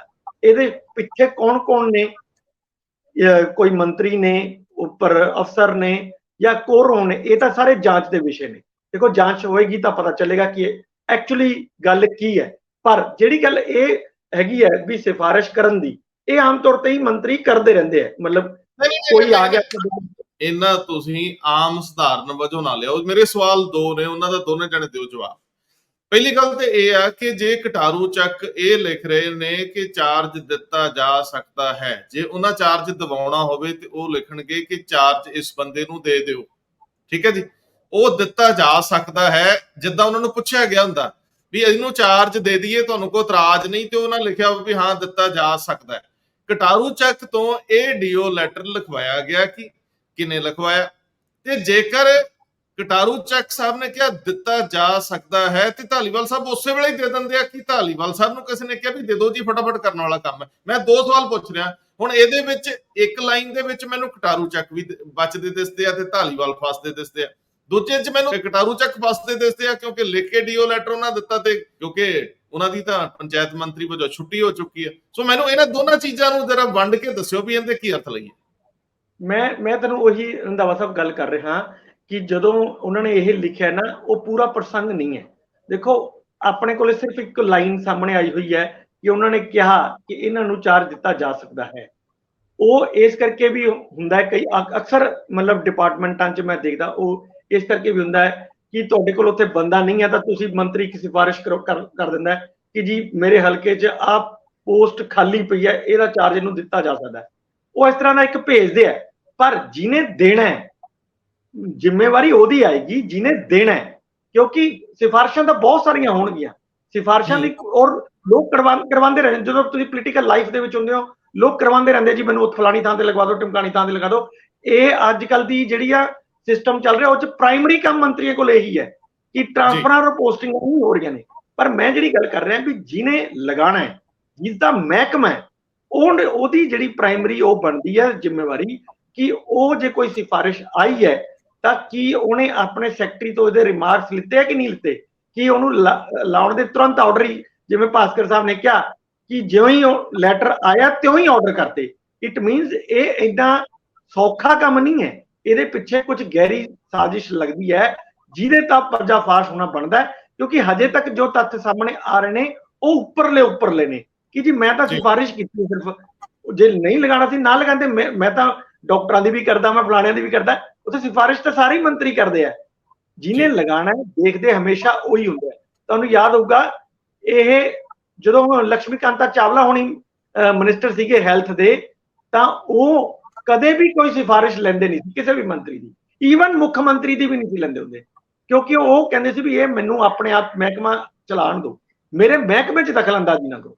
ਸੋ ਇੱਥੇ ਵੀ ਦਿੱਕਤ ਇਹੀ ਹੈ ਕਿ ਤੁਸੀਂ ਇੱਕ ਲੈਟਰ ਇੱਕ ਦਿਨ 'ਚ ਆਇਆ, ਉਸੇ ਦਿਨ ਹੀ ਉਹਨੂੰ ਡੀਡੀਪੀਓ ਤੋਂ ਏਡੀਸੀ ਦਾ ਚਾਰਜ ਦਿੱਤਾ, ਜਦਕਿ 2 ਦਿਨ ਪਹਿਲਾਂ ਹੀ ਤਾਂ ਉਹ ਡੀਡੀਪੀਓ ਬਣਿਆ। ਅੱਜ ਤਾਂ ਉਹਨੂੰ ਵਿਚਾਰਿਆਂ ਨੂੰ ਡੀਡੀਪੀਓ ਦਾ ਕੰਮ ਹੀ ਨਹੀਂ ਸਮਝ ਆਇਆ ਹੋਣਾ ਵੀ ਇਹਦਾ ਕੰਮ ਕੀ ਹੁੰਦਾ ਹੈ, ਤੁਸੀਂ ਚੱਕ ਕੇ ਉਹਨੂੰ ਏਡੀਸੀ ਲਗਾਤਾ। ਸੋ ਇਹਦੇ ਪਿੱਛੇ ਕੁਝ ਹੋਰ ਸਾਜ਼ਿਸ਼ਾਂ ਨੇ ਜੋ ਮੈਨੂੰ ਲੱਗਦਾ ਕਿ ਜਿਹਦੇ ਬਾਰੇ ਤੱਥ ਸਾਹਮਣੇ ਆਣੇ ਚਾਹੀਦੇ। ਪਹਿਲੀ ਜਿਹੜੀ ਰਿਪੋਰਟ ਆ ਉਹ ਹੈਗੀ ਆ ਵਿਸ਼ਵ ਭਾਰਤੀ ਦੀ ਚੰਡੀਗੜ੍ਹ ਤੋਂ, ਜਿਹਦੇ ਵਿੱਚ ਉਹ ਤੱਥਾਂ ਨਾਲ ਦੱਸ ਰਹੇ ਨੇ ਵੀ ਕਿਵੇਂ ਡੀਓ ਲੈਟਰ ਤੇ ਕਿਹੜੀ ਡੇਟ ਨੂੰ। ਲੇਕਿਨ ਦੂਜੀ ਰਿਪੋਰਟ ਹੈਗੀ ਆ ਐਨਪੀ ਧਵਨ ਦੀ। ਐਨਪੀ ਧਵਨ ਪਠਾਨਕੋਟ ਤੋਂ ਰਿਪੋਰਟ ਕਰ ਰਹੇ, ਉਹ ਕਹਿੰਦੇ ਨੇ ਕਿ ਬਲਰਾਜ ਸਿੰਘ ਨਾਂ ਦੇ ਏਡੀਸੀ ਜਿਨ੍ਹਾਂ ਕੋਲ ਪਹਿਲਾ ਚਾਰਜ ਸੀ, 5 ਦਿਨਾਂ ਦੇ ਵਿੱਚ ਇਹਨਾਂ ਕੋਲੋਂ ਚਾਰਜ ਲੈ ਕੇ ਫਿਰ ਉਹਨਾਂ ਨੂੰ, ਮਾਮਲਾ ਇਹ ਹੈ ਕਿ ਕੁਲਦੀਪ ਸਿੰਘ ਨੂੰ ਐਜ ਏ ਡੀਡੀਪੀਓ ਏਡੀਸੀ ਦਾ ਨਾਲ ਚਾਰਜ ਦੇ ਕੇ ਕੰਮ ਕਰਵਾ ਕੇ 5 ਦਿਨਾਂ ਦੇ ਵਿੱਚ ਫਿਰ ਪਹਿਲੇ ਬਲਰਾਜ ਸਿੰਘ ਨੂੰ, ਜਿਹੜਾ ਪਹਿਲਾਂ ਏਡੀਸੀ ਲੱਗਿਆ ਹੋਇਆ ਸੀ ਵਿਕਾਸ, ਉਹਨੂੰ ਫਿਰ ਦੇ ਦਿੱਤਾ ਚਾਰਜ। ਹੁਣ ਇਹਦਾ ਮਤਲਬ ਇਹ ਨਹੀਂ ਕਿ ਜਗ੍ਹਾ ਖਾਲੀ ਸੀ, ਇਹਦਾ ਮਤਲਬ ਇਹ ਨਹੀਂ ਸੀ ਕਿ ਕੰਮ ਰੁਕੇ ਹੋਏ ਸੀ, ਬੰਦਾ ਕੰਮ ਕਰ ਰਿਹਾ ਸੀ, ਬੰਦਾ 5 ਦਿਨ ਲਈ ਬਦਲਿਆ, 5 ਦਿਨਾਂ ਬਾਅਦ ਉਹ ਰਿਟਾਇਰ ਹੋ ਕੇ ਬਲਰਾਜ ਸਿੰਘ ਆਪਣੀ ਪੋਸਟ ਤੇ ਆ ਗਏ। ਭਾਸਕਰ ਸਾਹਿਬ ਇਹਨੂੰ ਤਾਂ ਲੈਣਾ ਪਊਗਾ। ਮੈਨੂੰ ਲੱਗਦਾ ਇਹ ਗੱਲ ਵਾਕਈ ਜਿਸ ਤਰੀਕੇ ਦੀ ਤੇਜ਼ੀ ਦਿਖਾਈ ਗਈ ਕੁਲਦੀਪ ਸਿੰਘ ਦੀ ਪ੍ਰਮੋਸ਼ਨ ਦੇ ਉੱਤੇ, ਔਰ ਜਿਸ ਤਰ੍ਹਾਂ ਤੁਸੀਂ ਹੁਣ ਦੱਸ ਰਹੇ ਹੋ ਬਲਰਾਜ ਸਿੰਘ ਉਹਨਾਂ ਨੂੰ 5 ਦਿਨ ਵਾਸਤੇ ਵਿਹਲਾ ਕੀਤਾ ਗਿਆ, ਔਰ 5 ਦਿਨ ਬਾਅਦ ਫਰਵਰੀ 27 28 ਨਿਕਲਣ ਤੋਂ ਬਾਅਦ ਫਿਰ ਵਾਪਸ ਆਪਣੀ ਥਾਂ ਤੇ, ਯਾਨੀ ਇਹ ਸਾਰੀ ਗੱਲਾਂ ਤੇ ਮਿੱਥ ਕੇ ਹੋਈ ਹੈ। ਪਰ ਇਹ ਗੱਲ ਤੋਂ ਉੱਤੇ ਤੁਸੀਂ ਇਹ ਦੇਖੋ, ਜੁਲਾਈ 31 ਨੂੰ ਸਾਡੇ ਜਿਹੜੇ ਚੀਫ ਸੈਕਟਰੀ ਹੈਗੇ ਨੇ ਉਹ ਇੱਕ ਆਰਡਰ ਕਰਦੇ ਨੇ ਕਿ ਵੀ ਆ ਕੁਲਦੀਪ ਸਿੰਘ ਦੇ ਖਿਲਾਫ ਇਮੀਡੀਏਟਲੀ FIR ਦਰਜ ਕਰੋ। ਉਸ ਤੋਂ ਇੱਕ ਦਿਨ ਬਾਅਦ ਇਹੀ ਸੇਮ ਖਬਰ ਲੱਗਦੀ ਹੈ ਮੁੱਖ ਮੰਤਰੀ ਦੇ ਦਫ਼ਤਰ ਤੋਂ, ਕਿ ਮੁੱਖ ਮੰਤਰੀ ਦੇ ਦਫ਼ਤਰੋਂ ਤੋਂ ਆਰਡਰ ਹੋਇਆ ਹੈ ਕਿ ਸੇਮ ਐਕਸ਼ਨ ਛੇਤੀ ਤੋਂ ਛੇਤੀ ਲਿੱਤਾ ਜਾਏ ਉਸ ਕੁਲਦੀਪ ਸਿੰਘ ਦੇ ਖਿਲਾਫ ਵੀ, ਔਰ ਉਹਨਾਂ ਜ਼ਮੀਨਾਂ ਦੇ ਮਾਮਲੇ ਦੇ ਵਿੱਚ ਵਾਪਸ ਔਰ ਲੈਂਡ ਰਿਕਾਰਡ ਦੇ ਵਿੱਚ ਉਹ ਪੰਚਾਇਤਾਂ ਦੇ ਨਾਂ ਤੇ ਜ਼ਮੀਨ ਕਰ ਦਿੱਤੀ ਜਾਏ। ਇਸ ਤੋਂ ਬਾਵਜੂਦ ਵੀ ਜਦ ਡੀਕੇ ਤਿਵਾਰੀ, ਕਿਉਂਕਿ ਵਿਸ਼ਵ ਭਾਰਤੀ ਦੀ ਜਿਹੜੀ ਰਿਪੋਰਟ ਹੈ ਉਹਦੇ ਵਿੱਚ ਖਾਸ ਤੌਰ ਤੇ ਲਿਖਿਆ ਗਿਆ ਹੈ ਕਿ ਡੀਕੇ ਤਿਵਾਰੀ ਜਿਹੜੇ ਫਾਈਨੈਂਸ਼ੀਅਲ ਕਮਿਸ਼ਨਰ ਨੇ ਵਿਭਾਗ ਦੇ, ਜਦ ਉਹਨਾਂ ਨੂੰ ਪੁੱਛਿਆ ਗਿਆ ਕਿ ਇੱਦਾਂ ਦੀ ਕੋਈ ਰਿਕਮੈਂਡੇਸ਼ਨ ਤੁਹਾਨੂੰ ਆਈ ਹੈ, ਉਹ ਕਹਿੰਦੇ ਨਹੀਂ ਮੇਰੇ ਕੋਲ ਤੇ ਹਜੇ ਤੱਕ ਕੋਈ ਰਿਕਮੈਂਡੇਸ਼ਨ ਨਹੀਂ ਪਹੁੰਚੀ। ਹੁਣ ਇਹ ਚੱਲ ਕੀ ਰਿਹਾ, ਇੱਕ ਡੀਓ ਲੈਟਰ ਜਾਂਦਾ ਹੈ, ਉਸ ਡੀਓ ਲੈਟਰ ਦੇ ਵਿੱਚ ਦੂਜਾ ਮੰਤਰੀ ਬੜੀ ਛੇਤੀ ਐਕਸ਼ਨ ਲੈਂਦਾ ਹੈ, ਉਸ ਤੋਂ ਬਾਅਦ ਚੀਫ ਸੈਕਟਰੀ ਸਾਹਿਬ ਦਾ ਉਹ ਆਰਡਰ ਕਿ FIR ਦਰਜ ਕਰੋ, ਮੁੱਖ ਮੰਤਰੀ ਦੇ ਦਫ਼ਤਰ ਤੋਂ ਵੀ ਇਹ ਪ੍ਰੈਸ ਨੋਟ ਕਿ FIR ਦਰਜ ਕਰਨ ਦਾ ਨਿਰਦੇਸ਼ ਦੇ ਦਿੱਤੇ ਗਏ ਨੇ, ਔਰ ਉਸ ਤੋਂ ਬਾਅਦ ਡੀਕੇ ਤਿਵਾਰੀ ਫਾਈਨੈਂਸ਼ੀਅਲ ਕਮਿਸ਼ਨਰ ਵਿਭਾਗ ਦੇ ਕਹਿੰਦੇ ਨਾ ਮੇਰੇ ਕੋਲ ਤਾਂ ਕੁਝ ਆਇਆ ਨਹੀਂ। ਇਹਦੇ ਵਿੱਚ ਬਹੁਤ ਕੁਝ ਕਾਲਾ ਮਾਲਾ ਚੱਲ ਰਿਹਾ। ਹੁਣ ਅੱਗੇ ਚੱਲ ਕੇ ਇਹ ਕਾਲਾ ਮਾਲਾ ਕਿੰਨਾ ਕੁ ਬਾਹਰ ਆਉਂਦਾ ਹੈ, ਔਰ ਕੌਣ ਕਿੱਥੇ ਦੋਸ਼ੀ, ਕਿਹਦੇ ਕੋਲ ਕੋਈ ਲੈਟਰ ਪਹੁੰਚਿਆ ਤੇ ਕਦੋਂ ਪਹੁੰਚਿਆ ਤੇ ਕਦੋਂ ਐਕਸ਼ਨ ਲਿੱਤਾ ਤੇ ਕਿਉਂ ਐਕਸ਼ਨ ਲਿੱਤਾ, ਇਹ ਸਾਰੀ ਗੱਲਾਂ ਇੱਕ ਇਨਵੈਸਟੀਗੇਸ਼ਨ ਦਾ ਮੁੱਦਾ ਹੈ ਜਿਹਦੇ ਉੱਤੇ ਨਿੱਠ ਕੇ ਜਾਂਚ ਹੋਣੀ ਚਾਹੀਦੀ ਹੈ। ਹੁਣ ਨਿੱਠ ਕੇ ਜਾਂਚ ਕਰੇ ਕੌਣ, ਉਹ ਤੇ ਕਰਨਾ ਵੀ ਸਰਕਾਰ ਨੇ, ਤੇ ਸਰਕਾਰੀ ਬੰਦੇ ਹੀ, ਸਰਕਾਰੀ ਮੰਤਰੀ ਇਸ ਸਾਰੇ ਘੇਰੇ ਦੇ ਵਿੱਚ, ਸ਼ੱਕ ਦੇ ਘੇਰੇ ਦੇ ਵਿੱਚ ਆ ਰਹੇ ਨੇ। ਚਲੋ ਹੁਣ ਦੇਖਦੇ ਆ ਕਿ ਵੀ ਅੱਗੇ ਚੱਲ ਕੇ ਇਹ ਜਾਂਚ ਕਿੰਨੀ ਕੁ ਨਿੱਠ ਕੇ ਹੁੰਦੀ। ਇੱਥੇ ਜਿਹੜੀ ਇੰਦਰਪ੍ਰੀਤ ਜੀ ਸਵਾਲ ਹੈ ਕਿ ਡੀਕੇ ਤਿਵਾੜੀ ਜਿਹੜੇ ਮਹਿਕਮੇ ਦੇ ਸੈਕਟਰੀ ਨੇ, ਜਦੋਂ ਵਿੱਤ ਕਮਿਸ਼ਨਰ ਨੇ, ਉਹ ਸਾਫ਼ ਕਰ ਰਿਹਾ ਕਿ ਮੇਰੇ ਧਿਆਨ 'ਚ ਇਹੋ ਜਿਹੀ ਕੋਈ ਸਿਫਾਰਿਸ਼ ਹੈ ਹੀ ਨਹੀਂ। ਦੇਖੋ ਇਹ ਪਰਦਾਦਾਰੀਆਂ ਵੀ ਹੁੰਦੀਆਂ ਨੇ। ਔਰ ਦੂਜੇ ਬੰਨੇ ਕੁਲਦੀਪ ਸਿੰਘ ਧਾਲੀਵਾਲ ਕਹਿ ਰਹੇ ਨੇ, ਜਿਨ੍ਹਾਂ ਨਾਲ ਵਿਸ਼ਵ ਭਾਰਤੀ ਦੀ ਗੱਲ ਹੋਈ ਹੋਏਗੀ, ਉਹ ਕਹਿੰਦੇ ਜੀ ਮੈਂ ਜਦੋਂ ਮੇਰੇ ਧਿਆਨ 'ਚ ਮਾਮਲਾ ਆਉਂਦਾ ਹੈ ਮੈਂ ਉਸ ਵੇਲੇ ਜਾਂਚ ਦੇ ਹੁਕਮ ਕਰਤੇ ਸੀਗੇ। ਇੰਦਰਪ੍ਰੀਤ ਜੀ, ਓਪੀ ਸੋਨੀ ਸਾਹਿਬ ਦਾ ਮਾਮਲਾ ਵਧਾਓਗੇ ਜੀ ਅੱਗੇ? ਓਪੀ ਸੋਨੀ ਦੇ ਮਾਮਲੇ 'ਚ ਈਡੀ ਨੇ ਦਸਤਾਵੇਜ਼ ਮੰਗ ਲਿਆ ਕਿਉਂਕਿ ਇਹ ਪੈਸਿਆਂ ਦੇ ਲੈਣ ਦੇਣ ਦਾ ਮਾਮਲਾ ਹੈ। ਤੇ ਇਹਦੇ ਵਿੱਚ ਈਡੀ ਸ਼ਾਮਲ ਹੁੰਦੀ ਹੈ। ਭਾਵੇਂ ਤਾਂ ਇਹ ਟ੍ਰੈਡੀਸ਼ਨਲ ਜਿਹਾ ਹੀ ਹੈ ਸਾਰਾ ਕੁਝ ਕਿ ਜਿੱਥੇ ਜਿੱਥੇ ਵੀ ਜਾਂਚਾਂ ਹੋ ਰਹੀਆਂ ਹੁੰਦੀਆਂ ਈਡੀ ਸ਼ਾਮਲ ਹੋ ਜਾਂਦੀ ਹੈ। ਪਰ ਜਿਸ ਤਰ੍ਹਾਂ ਨਾਲ ਇੱਕ ਵਾਰੀ ਫਿਰ ਵਿਜੀਲੈਂਸ ਦੇ ਦਫ਼ਤਰ ਤੋਂ ਤੱਥ ਪੇਸ਼ ਹੋ ਰਹੇ ਨੇ, ਇਹਦਾ ਮਤਲਬ ਹੈ ਕਿ ਜਾਨ ਸੌਖੀ ਛੁੱਟਦੀ ਨਹੀਂ। ਕਰੋੜਾਂ ਰੁਪਇਆਂ ਦੀ ਇਨਵੈਸਟਮੈਂਟ ਦਿਸ ਰਹੀ ਹੈ। ਤੁਸੀਂ ਜੇਕਰ ਉਹ ਇੱਕ ਵਾਰੀ ਝਾਤ ਮਾਰੋ ਤਾਂ ਸਾਨੂੰ ਇਹਦੇ ਨਾਲ ਸਾਂਝ ਪਵਾ ਦਿਓ। ਹਾਲਾਂਕਿ ਸੋਨੀ ਸਾਹਿਬ ਤਕਲੀਫ 'ਚ ਨੇ ਕਿ ਅਸੀਂ ਤਾਂ ਜੀ ਡੈਪਟੀ ਸੀਐਮ ਰਹੇ, ਸਾਡੇ ਨਾਲ ਲਿਹਾਜ਼ ਹੀ ਨਹੀਂ ਕਰਦੇ। ਕੀ ਕਹਿੰਦੇ? ਬਿਲਕੁਲ ਰੰਧਾਵਾ ਸਾਹਿਬ, ਆਪਾਂ ਪਹਿਲੀ ਖਬਰ ਦੇ ਜਦੋਂ ਜ਼ਿਕਰ ਕਰ ਰਹੇ ਸੀ ਤਾਂ ਮੈਂ ਕਿਹਾ ਸੀ ਵੀ ਈਡੀ ਉਦੋਂ ਹੀ ਸ਼ਾਮਲ ਹੁੰਦੀ ਹੈ ਜਦੋਂ ਪਹਿਲਾਂ ਕੋਈ ਏਜੰਸੀ ਇਸ ਤੱਥਾਂ ਤੇ ਆ ਜੇ ਕਿ ਇਹਦੇ ਵਿੱਚ ਘਪਲਾ ਹੈ। ਵਿਜੀਲੈਂਸ ਨੇ ਉਹ ਚੀਜ਼ਾਂ ਕੱਢ ਲਈਆਂ, ਇਸੇ ਕਰਕੇ ਈਡੀ ਉਹਦੇ ਵਿੱਚ ਸ਼ਾਮਲ ਹੋ ਗਈ ਹੈ ਤੇ ਉਹਨਾਂ ਨੇ ਸਾਰਾ ਰਿਕਾਰਡ ਜਿਹੜਾ ਹੈਗਾ ਵਿਜੀਲੈਂਸ ਤੋਂ ਵੀ ਤੇ ਇਹਨਾਂ ਤੋਂ ਦੋਨਾਂ ਤੋਂ ਤਲਬ ਕੀਤਾ ਤੇ ਇਹ ਹੁਣ ਜਾਂਚ ਅੱਗੇ ਵਧੇਗੀ। ਇਹ ਹੁਣ ਸੋਨੀ ਸਾਹਿਬ ਦੀ ਤਾਂ ਜਾਨ ਸੁਖਾਲੀ ਹੈ ਨਹੀਂ, ਇਹ ਤਾਂ ਤੈਅ ਹੈ। ਪਰ ਜਿਹੜੀ ਗੱਲ ਤੁਸੀਂ ਪਹਿਲਾਂ ਕੀਤੀ ਸੀਗੀ ਕਿ ਸੋਨੀ ਸਾਹਿਬ ਨੂੰ ਜਿਹੜੇ ਮਿਲਣ ਗਏ ਨੇ ਬੰਦੇ, ਉਹ ਕਹਿ ਰਿਹਾ ਕਿ ਜਿਹੜੇ ਬੰਦੇ ਯਾਰ ਸਾਡੇ ਅੱਗੇ ਪਿੱਛੇ ਸੀ ਅੱਜ ਉਹੀ ਮਤਲਬ ਸਾਨੂੰ ਮਤਲਬ ਜਾਂਚ ਕੇਸਾਂ 'ਚ ਫਸਾ ਰਹੇ ਆ ਜਾਂ ਕਿ ਸਾਡੇ ਨਾਲ ਇਹ ਧੱਕੇਸ਼ਾਹੀ ਕਰ ਰਹੇ। ਸੋ ਮੈਂ ਉਸ ਦੇ ਉੱਤੇ ਗੱਲ ਕਰੂੰਗਾ। ਕਈ ਵਾਰੀ ਇਹ ਹੁੰਦਾ, ਦੇਖੋ ਜਿਹੜੇ ਤਾਂ ਆਫੀਸਰਸ ਨੇ ਉਹ ਹੀ ਐਕਚੁਅਲੀ ਸਰਕਾਰ ਹੈ, ਬਾਕੀ ਤਾਂ ਬੰਦੇ ਆਉਣੇ ਨੇ, ਬਾਕੀ ਬੰਦਿਆਂ ਦਾ ਕੋਈ ਨਹੀਂ, ਸਥਾਈ ਸਰਕਾਰ ਤਾਂ ਉਹੀ ਨੇ। ਮੈਂ ਇਸ ਕਰਕੇ ਤੁਹਾਨੂੰ ਇਹ ਕਹਿ ਰਿਹਾ ਕਿ ਤੁਹਾਨੂੰ ਯਾਦ ਹੋਊਗਾ ਜਦੋਂ 97 ਵਾਲੀ ਗਵਰਨਮੈਂਟ ਸੀਗੀ ਬਾਲ ਸਾਹਿਬ ਦੀ, ਤੇ ਜਦੋਂ ਹੀ ਉਹਨਾਂ ਨੇ ਛੱਡੀ, ਯਾਨੀ 2002 ਚ ਜਦੋਂ ਉਹਨਾਂ ਨੂੰ ਛੱਡਣਾ ਪਿਆ, ਤਾਂ ਇੱਕ ਡੀਐਸਪੀ ਸੀਐਮ ਸਿਕਿਉਰਿਟੀ ਦੇ ਜਿਹੜੇ ਲੈ ਕੇ ਆਏ ਸੀ, ਉਹਨਾਂ ਨੂੰ ਬਾਲ ਸਾਹਿਬ ਨੂੰ ਲੈ ਕੇ ਜਾ ਰਹੇ ਸੀ ਜਿੱਥੇ ਕੈਪਟਨ ਸਾਹਿਬ ਪਹਿਲਾਂ ਹੀ ਅੰਦਰ ਸੀਗੇ। ਉਹ ਜਿਵੇਂ ਤਬਾਦਲਾ ਹੁੰਦਾ ਹੈ ਮੁੱਖ ਮੰਤਰੀ ਦੀ ਕੁਰਸੀ ਦਾ, ਉੱਥੇ ਉਹ ਮੇਰੇ ਖਿਆਲ ਕੋਈ ਸਾਈਨ ਸੋइन ਕਰਨੇ ਹੋਣੇ ਜਾਂ ਮੈਨੂੰ ਪਤਾ ਨਹੀਂ ਕੀ ਸੀ ਮਾਮਲਾ, ਪਰ ਅਸੀਂ ਕਿਉਂਕਿ ਬਾਹਰ ਸੀਗੇ ਤੇ ਕੈਪਟਨ ਸਾਹਿਬ ਤੇ ਬਾਲ ਸਾਹਿਬ ਅੰਦਰ ਸੀ। ਪੰਜਾਬ ਭਵਨ ਦੀ ਇਹ ਗੱਲ ਹੈ। ਤੇ ਜਦੋਂ ਉਹ ਡੀਐਸਪੀ ਸੀਐਮ ਸਾਹਿਬ ਨੂੰ ਲੈ ਕੇ ਜਾ ਰਿਹਾ ਔਰ ਸਾਰਿਆਂ ਨੂੰ ਪਿੱਛੇ ਕਰਦਾ ਜਾ ਰਿਹਾ ਵੀ ਪਿੱਛੇ ਹਟ ਜਾਓ, ਸੀਐਮ ਸਾਹਿਬ ਆ ਰਿਹਾ, ਪਿੱਛੇ ਹਟ ਜਾਓ, ਅੰਦਰ ਲਿਜਾ ਕੇ ਜੋ ਹੀ ਮਤਲਬ ਤਬਾਦਲਾ ਹੋ ਗਿਆ, ਫਿਰ ਕੈਪਟਨ ਸਾਹਿਬ ਬਾਹਰ ਆਏ। ਪਹਿਲਾਂ ਉਹੀ ਡੀਐਸਪੀ ਜਿਹੜਾ ਹੈਗਾ, ਉਹ ਬਾਦਲ ਸਾਹਿਬ ਬਾਹਰ ਖੜੇ ਸੀ ਉਹਨਾਂ ਉਸ ਟਾਈਮ ਤੱਕ, ਬਾਦਲ ਸਾਹਿਬ ਕਿਉਂਕਿ ਪਹਿਲਾਂ ਹੀ ਆ ਚੁੱਕੇ ਸੀ, ਉਹ ਬਾਹਰ ਖੜੇ ਸੀ ਤੇ ਬਾਦਲ ਸਾਹਿਬ ਨੂੰ ਕਰੀ ਜਾ ਰਿਹਾ ਸੀ ਪਿੱਛੇ ਹੋ ਜਾਓ, ਪਿੱਛੇ ਹੋ ਜਾਓ, ਸੀਐਮ ਸਾਹਿਬ ਆ ਰਹੇ। ਤਾਂ ਮਤਲਬ ਦੇਖੋ ਕਿੰਨੀ ਜਲਦੀ ਕੋਈ ਚੀਜ਼ਾਂ ਚੇਂਜ ਹੋ ਜਾਂਦੀਆਂ ਨੇ, ਇਹ ਕੋਈ ਪਤਾ ਨਹੀਂ ਲੱਗਦਾ ਹੁੰਦਾ। ਪਰ ਇਹਦੇ ਤੇ ਬੁਰਾ ਮੰਨਣ ਵਾਲੀ ਵੀ ਕੋਈ ਗੱਲ ਨਹੀਂ ਹੁੰਦੀ, ਕਿਉਂਕਿ ਸੋਨੀ ਸਾਹਿਬ ਅਗਰ ਬੁਰਾ ਮੰਨ ਰਹੇ ਵੀ ਜਿਹੜੇ ਬੰਦੇ ਤੁਹਾਡੇ ਅੱਗੇ ਪਿੱਛੇ ਸੀ, ਉਹ ਤੁਹਾਡੇ ਅੱਗੇ ਪਿੱਛੇ ਨਹੀਂ ਸੀ, ਉਹ ਉਸ ਮੰਤਰੀ ਦੇ ਅੱਗੇ ਪਿੱਛੇ ਸੀ, ਮੰਤਰੀ ਦਾ ਦਰਵਾਜ਼ਾ ਖੋਲ ਰਹੇ ਸੀ, ਨਾ ਕਿ ਓਮ ਪ੍ਰਕਾਸ਼ ਸੋਨੀ ਦਾ ਜਾਂ ਕਿਸੇ ਹੋਰ ਦਾ। ਉਹ ਮੰਤਰੀ ਦਾ ਖੋਲ ਰਹੇ ਸੀ। ਜਦੋਂ ਮੰਤਰੀ ਤੁਸੀਂ ਨਹੀਂ ਰਹੇ, ਕੋਈ ਹੋਰ ਆ ਗਿਆ ਤਾਂ ਹੁਣ ਉਹਦਾ ਦਰਵਾਜ਼ਾ ਖੋਲਣਗੇ। ਇਸ 'ਚ ਮੈਨੂੰ ਲੱਗਦਾ ਕਿ ਇੰਨਾ ਬੁਰਾ ਮੰਨਣ ਵਾਲੀ ਗੱਲ ਨਹੀਂ ਹੈਗੀ ਕਿ ਮੰਤਰੀ ਅਫਸਰ ਤਾਂ ਅਫਸਰ ਹੀ ਰਹੇਗਾ, ਉਹਨੇ ਤਾਂ ਆਫੀਸਰ ਦੇ ਤੌਰ ਤੇ ਹੀ ਕੰਮ ਕਰਨਾ ਹੈ। ਤੇ ਮੈਨੂੰ ਲੱਗਦਾ ਕਿ ਹੁਣ ਜਿਹੜੀ ਇਹ ਈਡੀ ਇਹਦੇ ਵਿੱਚ ਆ ਗਈ ਹੈ, ਰੰਧਾਵਾ ਸਾਹਿਬ, ਮੈਨੂੰ ਲੱਗਦਾ ਕਿ ਇਹ ਹੁਣ ਔਖਾ ਹੋ ਜਾਣਾ ਹੈ ਜਦੋਂ, ਕਿਉਂਕਿ ਈਡੀ ਅਗਰ ਕੋਈ ਕੇਸ ਦਰਜ ਕਰ ਲੈਂਦੀ ਹੈ ਫਿਰ ਬਹੁਤ ਜਲਦੀ ਛੁਟਕਾਰਾ ਨਹੀਂ ਹੋ ਪਾਉਂਦਾ। ਤੁਸੀਂ ਹੁਣ ਮਨੀਸ਼ ਸਿਸੋਦੀਆ ਵਾਲੀ ਆਪਾਂ ਗੱਲ ਕਰਕੇ ਹਟੇ ਹਾਂ, ਤੁਸੀਂ ਦੇਖ ਲਓ, ਮੈਨੂੰ ਲੱਗਦਾ ਕਿ ਆਲਮੋਸਟ 1 ਸਾਲ ਤਾਂ ਸ਼ਾਇਦ ਹੋ ਗਿਆ ਹੈ। ਭਾਸਕਰ ਸਾਹਿਬ ਨੂੰ ਤਰੀਕਾਂ ਬਾਰੇ ਜ਼ਿਆਦਾ ਪਤਾ ਹੁੰਦਾ, ਇਹ ਦੱਸ ਦੇਣਗੇ। ਮੈਨੂੰ ਲੱਗਦਾ ਕਿ 1 ਸਾਲ ਤੋਂ ਸ਼ਾਇਦ ਉਹ ਅੰਦਰ ਨੇ, ਹਜੇ ਤੱਕ ਉਹ ਕਿੰਨਾ ਟਾਈਮ ਅੰਦਰ ਰਹਿਣਗੇ ਇਹਦਾ ਵੀ ਕੋਈ ਹੈ ਨਹੀਂ। ਸੁਪਰੀਮ ਕੋਰਟ 'ਚ ਉਹਨਾਂ ਦੀਆਂ ਲੱਗੀਆਂ ਹੋਈਆਂ ਨੇ, ਜਿੱਥੇ ਵੀ ਕੋਈ ਰਾਹਤ ਮਿਲ ਨਹੀਂ ਰਹੀ ਹੈ। ਜਦੋਂ ਇੰਦਰਪ੍ਰੀਤ ਜੀ ਬਾਦਲ ਸਾਹਿਬ ਔਰ ਕੈਪਟਨ ਦੀ ਗੱਲ ਕਰ ਰਹੇ ਸੀ ਤਾਂ ਮੇਰੇ ਸਾਹਮਣੇ ਉਹ ਮੰਜ਼ਰ ਸਾਕਾਰ ਹੋ ਰਿਹਾ ਸੀ ਜਿਹਦੇ ਵਿੱਚ ਭਰਤਿੰਦਰ ਸਿੰਘ ਚਾਹਲ, ਜਦੋਂ ਕੈਪਟਨ ਅਮਰਿੰਦਰ ਸਿੰਘ ਦੇ ਸਰਵੇ ਸਰਵਾ ਸੀ, ਸਾਰਾ ਕੁਝ ਉਹਨਾਂ ਕੋਲ ਸੀ, ਤਾਂ ਉਹਨਾਂ ਦੀ ਜ਼ਿਆਦਾ ਦਿਲਚਸਪੀ ਵਿਜੀਲੈਂਸ 'ਚ ਹੁੰਦੀ ਸੀ। ਮਤਲਬ ਵਿਜੀਲੈਂਸ ਉਹਨਾਂ ਦਾ ਮਨ ਭਾਉਂਦਾ ਖੇਤਰ ਸੀ ਔਰ ਵਿਜੀਲੈਂਸ ਨੂੰ ਉਹ ਆਪਣੇ ਤਰੀਕੇ ਨਾਲ ਆਪਰੇਟ ਕਰਦੇ ਰਹੇ। ਅਫਸਰਸ਼ਾਹੀ 'ਚੋਂ ਇਹ ਅਕਸਰ ਸਾਨੂੰ ਖਬਰਾਂ ਮਿਲਦੀਆਂ ਰਹਿੰਦੀਆਂ। ਹੁਣ ਉਹੀ ਵਿਜੀਲੈਂਸ, ਉਹੀ ਘੇਰਾ, ਉਹੀ ਤੰਗ ਘੇਰਾ। ਸੋ ਇਹ ਵੀ ਇੱਕ ਖਬਰ ਅੱਗੇ ਵਧਾਉਣੀ ਆ। ਹਾਈ ਕੋਰਟ ਨੇ ਵੀ ਬਹੁਤਾ ਹਾਮੀ ਨਹੀਂ ਭਰੀ। ਦੇਖੋ ਜਿਸ ਤਰੀਕੇ ਨਾਲ ਚਾਹਲ ਸਾਹਿਬ ਦਾ ਓਪੀ ਸੋਨੀ ਉਹਨਾਂ ਦਾ ਦੁੱਖ ਹੈ ਕਿ ਬਈ ਜਿਹੜੇ ਸਾਡੇ ਨਾਲ ਹੁੰਦੇ ਸੀ ਅੱਜ ਸਾਨੂੰ ਕੁਛ ਕਰਦੇ ਫਿਰਦੇ ਆ, ਏਦਾਂ ਹੀ ਚਾਹਲ ਸਾਹਿਬ ਦੀ ਵੀ ਗੱਲ ਹੈ। ਜਿਸ ਵਿਜੀਲੈਂਸ ਦਫ਼ਤਰ ਦੇ ਵਿੱਚ ਸ਼ਾਨ ਨਾਲ ਉਹ ਜਾਂਦੇ ਹੁੰਦੇ ਸੀ ਔਰ ਉਹਨਾਂ ਦੇ ਕਹਿਣ ਤੋਂ ਬਗੈਰ ਇੱਕ ਪੱਤਾ ਨਹੀਂ ਹਿਲਦਾ ਸੀਗਾ, ਅੱਜ ਉਸ ਵਿਜੀਲੈਂਸ ਬਿਊਰੋ ਤੋਂ ਲੱਗਦਾ ਉਹਨਾਂ ਨੂੰ ਡਰ। ਕਾਰਨ ਕਿ ਇਹ ਵਿਜੀਲੈਂਸ ਬਿਊਰੋ ਦੀ ਤਸ਼ੱਦਦ ਉਹ ਪਹਿਲੇ ਵੀ ਸਾਈਨ ਕਰ ਚੁੱਕੇ ਆ ਜਦ ਅਕਾਲੀਆਂ ਦਾ ਰਾਜ ਆਇਆ ਸੀ, ਔਰ ਜਿਸ ਤਰੀਕੇ ਨਾਲ 3rd ਡਿਗਰੀ 4th ਡਿਗਰੀ ਪਤਾ ਨਹੀਂ ਕਿਹੜੀ ਡਿਗਰੀ ਦਾ ਟੌਰਚਰ ਉਹਨਾਂ ਦੇ ਨਾਲ ਹੋਇਆ ਸੀ, ਉਹਦਾ ਜ਼ਿਕਰ ਤੇ ਹੋਇਆ ਸੀ। ਪਰ ਬਾਅਦ ਚੋਂ ਅਚਾਨਕ 2012 ਤੋਂ ਬਾਅਦ ਕੁਝ ਪੈਚਅਪ ਹੋਇਆ, ਉਸ ਪੈਚਅਪ ਦੇ ਵਿੱਚ ਵੀ ਕੁਝ ਚਾਹਲ ਸਾਹਿਬ ਦਾ ਹੱਥ ਸੀ ਕਿ ਨਹੀਂ ਸੀ, ਪਰ ਹੁਣ ਵਿਜੀਲੈਂਸ ਉਹਨਾਂ ਦੇ ਖਿਲਾਫ ਕਾਰਵਾਈ ਘੱਟ ਕੀਤੀ ਉਸ ਤੋਂ ਬਾਅਦ। ਪਰ ਹੁਣ ਨਵਾਂ ਦੌਰ ਹੈ, ਨਵੀਂ ਸਰਕਾਰ ਹੈ, ਬਦਲਾਵ ਦੀ ਸਰਕਾਰ ਹੈ। ਇਸ ਬਦਲਾਵ ਦੀ ਸਰਕਾਰ ਨੇ ਵੀ ਚਾਹਲ ਸਾਹਿਬ ਦੇ ਖਿਲਾਫ ਘੇਰਾ ਪਾ ਲਿਆ। ਕਾਫੀ ਸਾਰੀ ਪ੍ਰਾਪਰਟੀ 40 ਕਰੋੜ ਦੇ ਉਹਨਾਂ ਦੀ ਪਰਿਵਾਰ ਦੀ ਪ੍ਰਾਪਰਟੀ ਦਾ ਜ਼ਿਕਰ ਕੀਤਾ ਗਿਆ ਕਿ ਜਿਹੜਾ ਪਤਾ ਲੱਗਿਆ 4 ਟੀਮਾਂ ਵਿਜੀਲੈਂਸ ਨੇ ਬਣਾ ਲਈਆਂ ਕਿ ਦਿੱਲੀ ਤੋਂ ਲੈ ਕੇ ਹਿਮਾਚਲ ਤੋਂ ਲੈ ਕੇ ਪਟਿਆਲੇ ਹਰ ਜਗ੍ਹਾ ਰੇਡ ਪਾਈ ਜਾ ਰਹੀ ਹੈ। ਉਹਨਾਂ ਦੇ ਨਜ਼ਦੀਕੀਆਂ ਨੂੰ ਦਬਾਅ ਬਣਾਇਆ ਜਾ ਰਿਹਾ ਕਿ ਚਾਲ ਸਾਹਿਬ ਨੂੰ ਕਹੋ ਆ ਜਾਓ, ਨਹੀਂ ਤੇ ਫਿਰ ਅਸੀਂ ਲੈ ਕੇ ਆਵਾਂਗੇ ਤੇ ਦਿੱਕਤ ਹੋਏਗੀ। ਇਹ ਗੱਲਾਂ ਚੱਲਦੀਆਂ ਤੇ ਹੈ, ਪਰ ਚਾਲ ਸਾਹਿਬ ਡਰੇ ਹੋਏ ਨੇ। ਉਹ ਡਰ ਲੱਗਣਾ ਲਾਜ਼ਮੀ ਵੀ ਹੈਗਾ। ਉਹਨਾਂ ਨੇ ਹਾਈ ਕੋਰਟ ਦਾ ਦਰਵਾਜ਼ਾ ਖਟਕਾਇਆ ਸੀਗਾ ਕਿ ਅੰਤਰੀਮ ਬਿੱਲ ਯਾਨੀ ਇੰਟਰਿਮ ਬਿੱਲ ਦਿੱਤੀ ਜਾਏ, ਉਹ ਹੁਣ ਹੋ ਗਈ ਹੈ ਰਿਜੈਕਟ। LOC ਨੋਟਿਸ ਜਾਰੀ ਹੋ ਚੁੱਕਿਆ ਹੈ। ਹੁਣ ਮੁਸ਼ਕਿਲਾਂ ਉਹਨਾਂ ਦੀ ਅੱਗੇ ਚੱਲ ਕੇ ਵੱਧ ਸਕਦੀ ਹੈ, ਪਰ ਉਹ ਡਰ ਅਸੀਂ ਸਮਝ ਸਕਦੇ ਹਾਂ ਕਿ ਕਿਸ ਤਰੀਕੇ ਦਾ ਡਰ ਉਹਨਾਂ ਦੇ ਮਨ ਵਿੱਚ ਹੋਏਗਾ।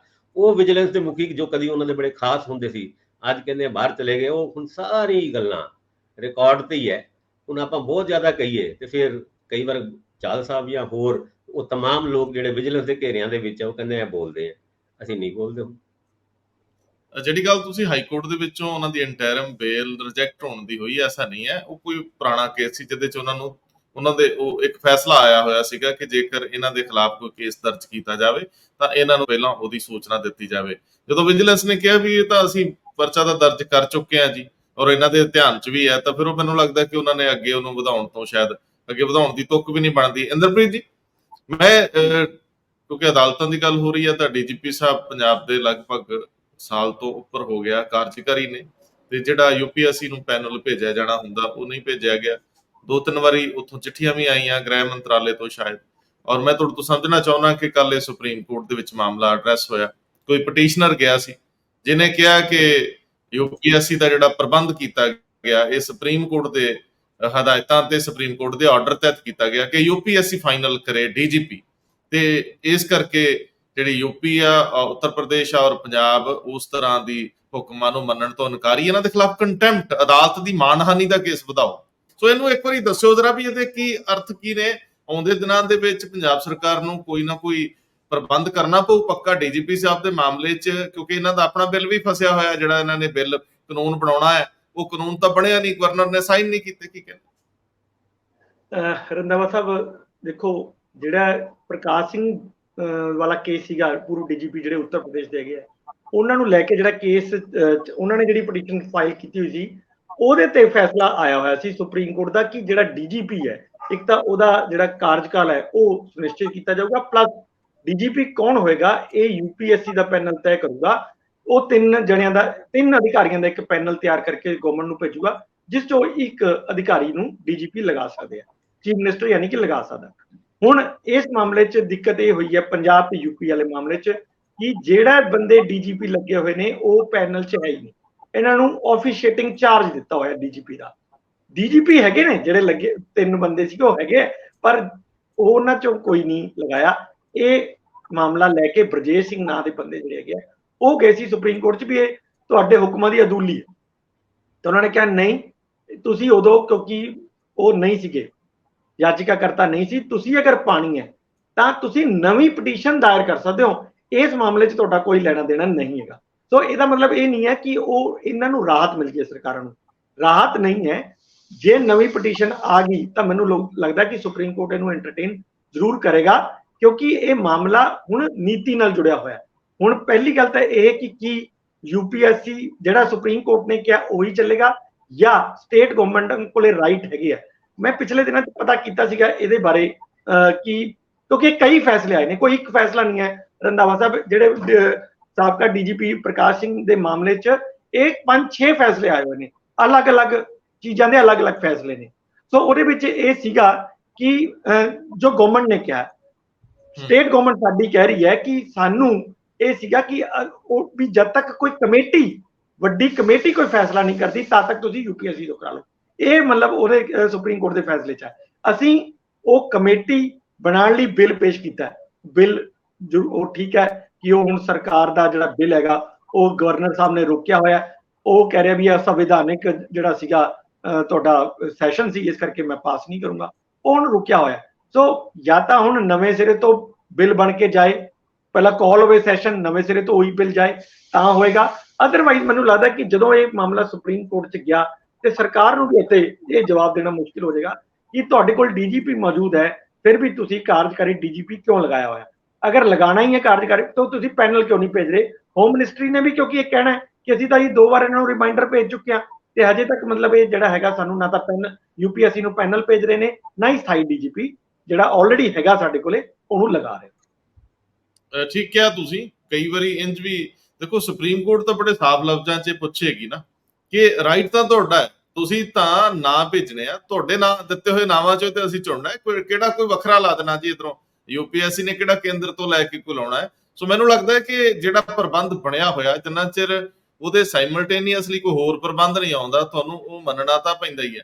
ਖੈਰ, ਜਿਹੜਾ ਪੰਜਾਬ ਸਰਕਾਰ ਨੇ ਪ੍ਰਬੰਧ ਕਰਨ ਦਾ ਯਤਨ ਕੀਤਾ, ਉੱਥੇ ਗਵਰਨਰ ਸਾਹਿਬ ਬਹਿ ਗਏ, ਉਹ ਕਹਿੰਦੇ ਇਦਾਂ ਨਹੀਂ ਮੈਂ ਜਾਣ ਦੇਣਾ। ਭਾਸਕਰ ਸਾਹਿਬ, ਗਵਰਨਰ ਸਾਹਿਬ ਦੀ ਖਬਰ ਵੀ ਅਹਿਮ ਆ।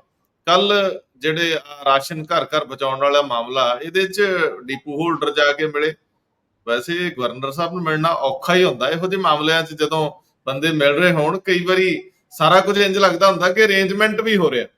ਪਿਛਲੇ ਦਿਨਾਂ 'ਚ ਇੱਕ ਚਿੱਠੀ ਵੀ ਉਹਨਾਂ ਨੇ ਕੱਢੀ ਸੀ ਨਾ ਇਹਨਾਂ ਮਾਮਲਿਆਂ 'ਚ, ਕਿਤੇ ਰੋਕ ਰਾਕ ਤਾਂ ਨਹੀਂ ਲਾਉਣ ਦਾ ਮਨ। ਦੇਖੋ, ਜਿੱਥੇ ਤੱਕ ਗਵਰਨਰ ਸਾਹਿਬ ਤੇ ਮੁੱਖ ਮੰਤਰੀ ਦੀ ਸ਼ਬਦਾਂ ਦੀ ਲੜਾਈ ਦੀ ਗੱਲ ਹੈਗੀ ਹੈ, ਇਹ ਤੇ ਇਹ ਵੇ ਕਿ ਵੀ ਇੱਕ ਵਾਰ ਇੱਕ ਬੰਦਾ ਬੋਲਦਾ, ਫਿਰ ਦੂਜੀ ਵਾਰ ਉਹਦਾ ਕੋਈ ਜਵਾਬ ਦਿੰਦਾ, ਕਹਿੰਦੇ ਮੈਂ ਨਹੀਂ ਤੂੰ ਗਲਤ, ਤੂੰ ਨਹੀਂ ਮੈਂ ਗਲਤ। ਇਸ ਤੋਂ ਉੱਤੇ ਇਹ ਗੱਲ ਵੱਧ ਹੀ ਨਹੀਂ ਜੀ। ਹੁਣ ਸੈਸ਼ਨ ਨੂੰ ਇਲੀਗਲ ਡਿਕਲੇਅਰ ਕੀਤਾ ਸੀਗਾ ਗਵਰਨਰ ਸਾਹਿਬ ਨੇ, ਸਰਕਾਰ ਨੇ ਉਹਦੇ ਉੱਤੇ ਕੋਈ ਜਵਾਬ ਦਿੱਤਾ ਕਿ ਨਹੀਂ ਲੀਗਲ ਸੀਗਾ, ਜਾਂ ਕੋਈ ਸੁਪਰੀਮ ਕੋਰਟ ਦਾ ਦਰਵਾਜ਼ਾ ਖਟਖਟਾਇਆ? 4 ਬਿੱਲਾਂ ਦੇ ਪੈਂਡਿੰਗ ਹੋਣ ਦੀ ਤੇ ਗੱਲ ਚੱਲਦੀ ਹੈ, ਉਹਨਾਂ ਬਿੱਲਾਂ ਦੇ ਉੱਤੇ ਗਵਰਨਰ ਸਾਹਿਬ ਨੇ ਕੋਈ ਐਕਸ਼ਨ ਲਿੱਤਾ? ਕੁਛ ਨਹੀਂ। ਇਹ ਨੂਰਾ ਕੁਸ਼ਤੀ ਚੱਲ ਰਹੀ ਹੈ। ਹੁਣ ਨੂਰਾ ਕੁਸ਼ਤੀ ਕਦੋਂ ਤੱਕ ਚੱਲਣੀ ਹੈ? ਇਹ ਸਾਰੀ ਨੂਰਾ ਕੁਸ਼ਤੀ ਦੇ ਵਿੱਚ ਇੱਕ ਲੈਟਰ ਪਿੱਛੇ ਗਵਰਨਰ ਸਾਹਿਬ ਨੇ ਲਿਖਿਆ ਸੀ, ਜਦ ਘਰ ਘਰ ਰਾਸ਼ਨ ਵਾਲੀ ਸਕੀਮ ਦੇ ਉੱਤੇ ਇੱਕ ਵਾਰ ਹੋਰ ਕੁਝ ਸਵਾਲ ਪੁੱਛੇ ਸੀ ਗਵਰਨਰ ਸਾਹਿਬ ਨੇ। ਉਹਨਾਂ ਸਵਾਲਾਂ ਦੇ ਪੁੱਛੇ ਜਾਣ ਤੋਂ ਬਾਅਦ ਕੱਲ ਡਿਪੋ ਹੋਲਡਰ ਯੂਨੀਅਨ, ਜਿਹੜੇ ਉਹਦੇ ਗੁਰਜਿੰਦਰ ਸਿੱਧੂ ਹੋਣਾ, ਉਹ ਗਵਰਨਰ ਸਾਹਿਬ ਦੇ ਘਰ ਚਲੇ ਗਏ। ਉਹ ਕਹਿੰਦੇ ਜੀ ਸਾਡੀ ਵੀ ਸੁਣ ਲਓ, ਸਾਨੂੰ ਡਿਪੂ ਹੋਲਡਰਾਂ ਨੂੰ ਤੇ ਇਹ ਸਰਕਾਰ ਕਹਿੰਦੀ ਹੈ ਚੋਰ ਹੈਗੇ ਨੇ ਸਾਰੇ, ਪਰ ਜਦ ਕਿ 60% ਦੇ ਕਰੀਬ ਨੀਲੇ ਕਾਰਡ ਹਜੇ ਵੀ ਗਲਤ ਬਣੇ ਹੋਏ ਨੇ। ਇਹ ਸਕੀਮ ਫੇਲ ਹੋ ਜਾਏਗੀ, ਔਰ ਜਦ ਤੱਕ ਸਿਸਟਮ ਦੇ ਵਿੱਚ ਲੋੜੀਂਦੇ ਚੇਂਜ ਨਹੀਂ ਕਰਨਗੇ ਜਾਂ ਸਿਸਟਮ ਨੂੰ ਸੁਧਾਰ ਨਹੀਂ ਕਰਨਗੇ, ਤਦ ਤੱਕ ਇਹ ਸਕੀਮ ਸਹੀ ਤਰੀਕੇ ਨਾਲ ਨਹੀਂ ਚੱਲ ਸਕਦੀ। ਹੁਣ ਇਸ ਸਕੀਮ ਦਾ, ਇਸ ਲੈਟਰ ਨੂੰ ਗਵਰਨਰ ਸਾਹਿਬ ਨੇ ਰੱਖ ਤੇ ਲਿਆ, ਔਰ ਆਉਣ ਵਾਲੇ ਟਾਈਮ ਵਿੱਚ ਕੀ ਕੋਰਟਾਂ ਦੇ ਵਿੱਚ ਇਹ ਮਾਮਲਾ ਦੁਬਾਰਾ ਜਾਏਗਾ ਕਿ ਦੂਜੀ ਵਾਰ ਇਹ ਲਿਆਈ ਹੋਈ ਸਕੀਮ ਦੇ ਉੱਤੇ ਫੇਰ ਰੋਕ ਲੱਗ ਜਾਏਗੀ? ਦਿੱਲੀ ਦੇ ਵਿੱਚ ਇਹ ਰੋਕ ਪਹਿਲੇ ਵੀ ਲੱਗੀ ਸੀ, ਹਰਿਆਣਾ ਦੇ ਵਿੱਚ ਵੀ ਇਹ ਗੱਲ ਚੱਲੀ ਸੀ। ਯਾਨੀ ਇਸ ਮੁੱਦੇ ਦੇ ਉੱਤੇ ਹਜੇ ਇੱਕ ਕੁਐਸਚਨ ਮਾਰਕ ਲੱਗਿਆ ਹੋਇਆ ਹੈ ਕਿ ਘਰ ਘਰ ਆਟਾ ਪਹੁੰਚੇਗਾ ਜਾਂ ਨਹੀਂ, ਔਰ ਖਾਸ ਕਰਕੇ ਗਵਰਨਰ ਦੇ ਨਾਲ ਇਸ ਮੀਟਿੰਗ ਤੋਂ ਬਾਅਦ। ਜੀ ਇੰਦਰਪ੍ਰੀਤ ਜੀ, ਆਖਰੀ ਖਬਰ, ਕੱਲ ਰਾਜ ਸਭਾ ਦੇ ਵਿੱਚ ਕਾਫੀ ਕੌਡੀ ਹੋ ਰਹੀ ਸੀਗੀ, ਔਰ ਖਾਸ ਤੌਰ ਤੇ ਆਮ ਆਦਮੀ ਪਾਰਟੀ ਲਈ ਜਦੋਂ ਕਾਂਗਰਸੀ ਇਹ ਲੜ ਰਹੇ ਸੀ ਨਾ, ਤੇ ਉਹ ਕਾਫੀ ਰੌਚਕ ਸੀ। ਜਦੋਂ ਕੱਲ ਮੁੱਖ ਮੰਤਰੀ ਇੱਥੇ ਕਹਿ ਰਹੇ ਸੀਗੇ ਨਾ ਕਿ ਪਹਿਲਾਂ ਦੇਸ਼ ਬਚਾਉਣਾ, ਪਾਰਟੀਆਂ ਤਾਂ ਹੋਣਗੀਆਂ ਜੇ ਦੇਸ਼ ਹੋਊਗਾ। ਸੋ ਇਹ ਲੜਾਈ ਦੋਵੇਂ ਥਾਈਂ ਲੜੀ ਜਾ ਰਹੀ ਸੀ। ਮੁੱਖ ਮੰਤਰੀ ਸਾਹਿਬ ਗਰਾਊਂਡ ਰਿਐਲਿਟੀਜ਼ ਦੇ ਕੱਲ ਨੇੜੇ ਲੱਗੇ। ਮੈਨੂੰ ਲੱਗਦਾ ਜਿਹੜਾ ਇਹ ਦੋਵੇਂ ਧਿਰਾਂ ਆਪਣੀ ਆਪਣੀ ਚਮੜੀ ਬਚਾਉਣ ਲਈ, ਜਿੱਦਾਂ ਕਾਂਗਰਸੀ ਇਹ ਕਹਿੰਦੇ ਸੀ ਅਸੀਂ ਤਾਂ ਕਰਨਾ ਹੀ ਨਹੀਂ, ਜੋ ਮਰਜ਼ੀ ਹੋ ਜੇ, ਮੈਨੂੰ ਲੱਗਦਾ ਉਹ ਟਿਕਾਣੇ ਆ ਰਹੀ ਸਾਰੀ ਖੇਡ। ਦੱਸਿਓ ਜ਼ਰਾ ਇਹਨੂੰ, ਸਾਰੀ ਗੱਲ ਨੂੰ ਤੋਰਿਓ। ਰੰਧਾਵਾ ਸਾਹਿਬ, ਮੈਨੂੰ ਲੱਗਦਾ ਕਿ ਜਿਸ ਤਰ੍ਹਾਂ ਕਾਂਗਰਸ ਨੇ ਕੱਲ ਇਸ ਬਿੱਲ ਦਾ ਸਮਰਥਨ ਕੀਤਾ ਹੈ, ਮਤਲਬ ਕਾਂਗਰਸ ਇਸ ਬਿੱਲ ਦੇ ਖਿਲਾਫ ਜਿਵੇਂ ਖੜੀ ਹੈ, ਸਮਰਥਨ ਕੀਤਾ, ਖੜੀ ਸਾਰੀ ਮਤਲਬ ਪੂਰੀ ਤਿਆਰੀ ਨਾਲ ਰਾਜ ਸਭਾ ਚ ਉਹਨਾਂ ਨੇ ਉਹ ਕੀਤਾ ਹੈ। ਉਹ ਇਸ ਗੱਲ ਤੋਂ ਦੇਖੋ, ਸਾਬਕਾ ਪ੍ਰਧਾਨ ਮੰਤਰੀ ਡਾਕਟਰ ਮਨਮੋਹਨ ਸਿੰਘ, ਸ਼ਿਬੂ ਸੋਰੇਨ, ਦੋਨੋਂ ਬਿਮਾਰ, ਦੋਨਾਂ ਨੂੰ ਹੀ ਮਤਲਬ ਵੀਲ ਚੇਅਰ ਤੇ ਲਿਆ ਕੇ ਉੱਥੇ ਬਿਠਾਇਆ ਗਿਆ ਵੀ ਜੇ ਕਿਤੇ ਵੋਟਿੰਗ ਦਾ ਟਾਈਮ ਹੈ ਤੇ ਅਸੀਂ ਇਹ ਨਾ ਹੋਵੇ 1-2 ਵੋਟਾਂ ਤੋਂ ਹਾਰ ਜਾਈਏ। ਮਤਲਬ ਆਪਣੀ ਪੂਰੀ ਤਿਆਰੀ। ਜਿਹੜੇ ਵੀਰ ਮਨੂ ਸੰਘਵੀ ਹੈ, ਅਭਿਸ਼ੇਕ ਸੌਰੀ ਕੀ ਨਾਮ ਹੈ ਭਾਸਕਰ ਸਾਹਿਬ, ਅਭਿਸ਼ੇਕ ਸੰਘਵੀ ਨੇ ਜਿਸ ਤਰ੍ਹਾਂ ਦੀ ਸ਼ੁਰੂਆਤ ਕੀਤੀ ਔਰ ਜੋ ਤੱਥ ਉਹਨਾਂ ਨੇ ਪੇਸ਼ ਕੀਤੇ, ਕਿਉਂਕਿ ਉਹ ਸੁਪਰੀਮ ਕੋਰਟ ਦੇ ਲਾਇਰ ਨੇ ਔਰ ਉਹਨਾਂ ਨੂੰ ਪਤਾ ਤੱਥ ਕਿਵੇਂ ਪੇਸ਼ ਕਰਨੇ ਆ, ਔਰ ਜਿਸ ਕਿਸਮ ਨਾਲ ਉਹਨਾਂ ਨੇ ਆਪਣੀ ਦਲੀਲ ਦਿੱਤੀ, ਉਸ ਤੋਂ ਕਾਂਗਰਸ ਦਾ ਰੁਖ ਤਾਂ ਕਰੀਬ ਸਾਫ਼ ਲੱਗ ਰਿਹਾ ਸੀ ਵੀ ਕਾਂਗਰਸ ਨੇ ਤਾਂ ਪੂਰਾ ਜ਼ੋਰ ਲਗਾਇਆ ਇਸ ਬਿੱਲ ਨੂੰ ਗਿਰਾ ਦੀ। ਪਰ ਠੀਕ ਹੈ, ਸੰਖਿਆ ਵੱਲ ਉਹਨਾਂ ਕੋਲੇ ਨਹੀਂ ਹੈ, ਕਿਉਂਕਿ ਕੱਲ ਹੀ ਜਿਹੜੇ ਆਪਾਂ ਭਾਸਕਰ ਸਾਹਿਬ ਨੇ ਦੱਸੇ ਸੀ, 2-3 ਦਿਨ ਤੋਂ ਆਪਾਂ ਜ਼ਿਕਰ ਕਰ ਰਹੇ ਕਿ YSR ਰੈਡੀ ਵਾਲੀ ਪਾਰਟੀ ਜਿਹੜੀ ਹੈਗੀ ਹੈ, ਪਲੱਸ ਜਿਹੜੀ ਬੀਜੂ ਜਨਤਾ ਦਲ ਹੈ, ਇਹ ਦੋਨਾਂ ਨੇ ਆਪਣਾ ਸਾਥ ਇਹਨਾਂ ਨੂੰ ਦਿੱਤਾ। ਉਹਦੇ ਕਰਕੇ ਇਹ ਹਾਰ ਦਾ ਸਾਹਮਣਾ ਵਿਰੋਧੀ ਧਿਰ ਨੂੰ ਕੱਲ ਕਰਨਾ ਪਿਆ। ਇਹ ਤਾਂ ਜਿਸ ਹਿਸਾਬ ਨਾਲ ਹੁਣ ਹੋਇਆ, ਉਸ ਹਿਸਾਬ ਨਾਲ ਇਹ ਤਾਂ ਕਲੀਅਰ ਹੈ ਕਿ ਨੈਸ਼ਨਲ ਲੈਵਲ ਤੇ ਇੱਕ ਗੱਠਜੋੜ ਤਾਂ ਬਣਨਾ ਤੈਅ। ਦਿੱਕਤਾਂ ਤਾਂ ਆ ਰਹੀਆਂ ਨੇ ਥੱਲੇ ਜਿਹੜੇ ਸਟੇਟਾਂ ਨੇ ਉਹਨਾਂ 'ਚ ਜਿੱਥੇ ਦੋਨੋਂ ਪਾਰਟੀਆਂ ਬਰਾਬਰ ਦੀ ਧਿਰਾਂ ਨੇ, ਉੱਥੇ ਕੀ ਹੋਏਗਾ? ਖਾਸ ਤੌਰ ਤੇ ਪੰਜਾਬ, ਦਿੱਲੀ, ਇਸ ਤਰ੍ਹਾਂ ਦੀਆਂ ਜਿਹੜੀਆਂ ਸਟੇਟਾਂ ਨੇ ਜਿੱਥੇ ਬਹੁਤ ਗਹਿ ਗੱਚ ਲੜਾਈ ਤਾਂ ਦੋਨਾਂ ਦੀ ਆਪਸ 'ਚ ਹੀ ਹੈ, ਉੱਥੇ ਇਹ ਦੋਨੋਂ ਨਾਲ ਕਿਵੇਂ ਚੱਲਣਗੀਆਂ ਜਾਂ ਇਹਦਾ ਫਾਰਮੂਲਾ ਕੀ ਕੱਢਿਆ ਜਾਏਗਾ, ਇਹਦੇ ਉੱਤੇ ਜਿਹੜੀ ਚੀਜ਼ ਫਸੀ ਹੋਈ ਹੈ, ਐਕਚੁਅਲੀ ਤਾਂ ਦੇਖਣ ਵਾਲਾ ਮਾਮਲਾ ਉਹ ਹੈ। ਬਿੱਲ ਤਾਂ ਮੈਂ ਤੈਨੂੰ ਪਹਿਲਾਂ ਹੀ ਕਿਹਾ ਸੀਗਾ ਰਾਜ ਸਭਾ ਆਪਾਂ ਕਾਫੀ ਟਾਈਮ ਤੋਂ ਕਿ ਬਾਏ ਹੁੱਕ ਔਰ ਕਰੁਕ ਬੀਜੇਪੀ ਨੇ ਇਹ ਬਿੱਲ ਪਾਸ ਕਰਾ ਹੀ ਲੈਣਾ, ਚਾਹੇ ਉਹ ਜਿੰਨੀਆਂ ਮਰਜ਼ੀ ਪਾਰਟੀਆਂ ਉਹਨਾਂ ਨੇ ਆਪਣੇ ਵੱਲ ਕਰਨਾ ਪਵੇ, ਉਹਨਾਂ ਨੇ ਕਰ ਲੈਣਾ। ਇਹ ਬਿੱਲ ਨਹੀਂ ਗਿਰਦਾ, ਬਿੱਲ ਤਾਂ ਉਹਨਾਂ ਨੇ ਪਾਸ ਕਰਾ ਲੈਣਾ ਸੀ ਔਰ ਕਰਾ ਵੀ ਲਿਆ, ਔਰ ਅੱਛੀ ਖਾਸੀ ਆਈ।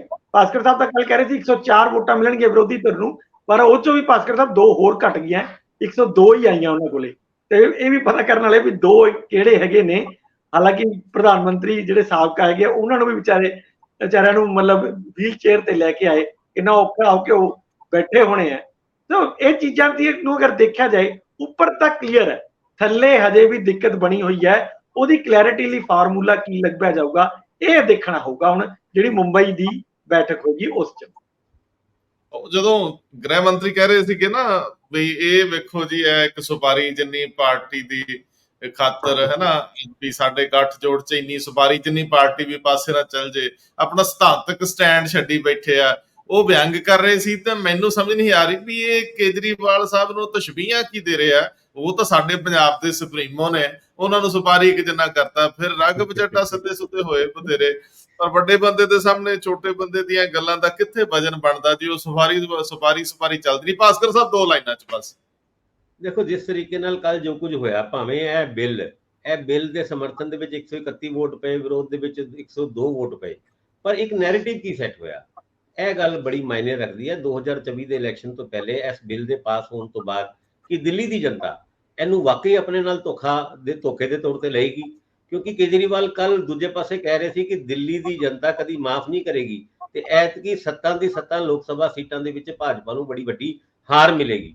ਜੇ ਵਾਕਈ ਇਦਾਂ ਦੀ ਗੱਲ ਹੈ, ਦਿੱਲੀ ਦੇ ਲੋਕਾਂ ਨਾਲ ਗੱਲ ਕਰਕੇ ਮੈਂ ਕੱਲ ਕੁਝ ਮਹਿਸੂਸ ਕਰਨ ਦੀ ਕੋਸ਼ਿਸ਼ ਕੀਤੀ, ਉੱਥੇ ਕਾਫੀ ਲੋਕਾਂ ਦੇ ਵਿੱਚ ਇਸ ਗੱਲ ਦਾ ਵਿਰੋਧ ਹੈ ਕਿ ਦਿੱਲੀ ਦੀ ਸਰਕਾਰ ਬਿਲਕੁਲ ਪੰਗੂ ਕਰਤੀ ਹੈ। ਹੁਣ ਦਿੱਲੀ ਦੀ ਸਰਕਾਰ ਕਹਿਣਾ ਵੀ ਸਰਕਾਰ ਨੂੰ ਆਪਣੇ ਆਪ ਵਿੱਚ ਇੱਕ ਵਹਿਮ ਹੈ। ਮੈਨੂੰ ਤਾਂ ਲੱਗਦਾ ਹੈ ਕਿ ਕੇਜਰੀਵਾਲ ਹੋਰਾਂ ਨੂੰ ਹੁਣ ਅਸਤੀਫਾ ਦੇ ਦੇਣਾ ਚਾਹੀਦਾ ਹੈ ਕਿ ਹੁਣ ਮੁੱਖ ਮੰਤਰੀ ਦੇ ਦਫ਼ਤਰ ਦੇ ਵਿੱਚ ਬਹਿ ਕੇ ਉਹ ਕਰਨਗੇ ਕੀ। 2 ਸੈਕਟਰੀ ਲੈਵਲ ਦੇ ਬੰਦੇ ਪਹਿਲੀ ਵਾਰ ਹੋ ਰਿਹਾ ਜਿਹੜਾ ਮੁੱਖ ਮੰਤਰੀ ਉਹਨਾਂ ਦੇ ਅੰਡਰ ਹੈਗਾ, ਕੋਈ ਕੁਝ ਕੰਮ ਜਾਂ ਕਿਸੇ ਵੀ ਤਰੀਕੇ ਦਾ ਕੋਈ ਡਿਸੀਜਨ ਲੈਣ ਦੇ ਕਾਬਿਲ ਨਹੀਂ ਛੱਡਿਆ ਕੇਜਰੀਵਾਲ ਉਹਨਾਂ ਨੂੰ। ਤੇ ਹੁਣ ਮੁੱਖ ਮੰਤਰੀ ਦੀ ਕੁਰਸੀ ਦੀ ਸਵਾਏ ਜਾਂ ਕੁਰਸੀ ਦੇ ਬੈਠ ਕੇ ਆਨੰਦ ਲੈਣ ਤੋਂ ਸਵਾਏ ਬਹੁਤਾ ਕੋਈ ਰਾਈਟਸ ਜਾਂ ਉਹਨਾਂ ਦੇ ਕੋਲ ਪਾਵਰ ਨਹੀਂ ਰਹੀ ਹੈ।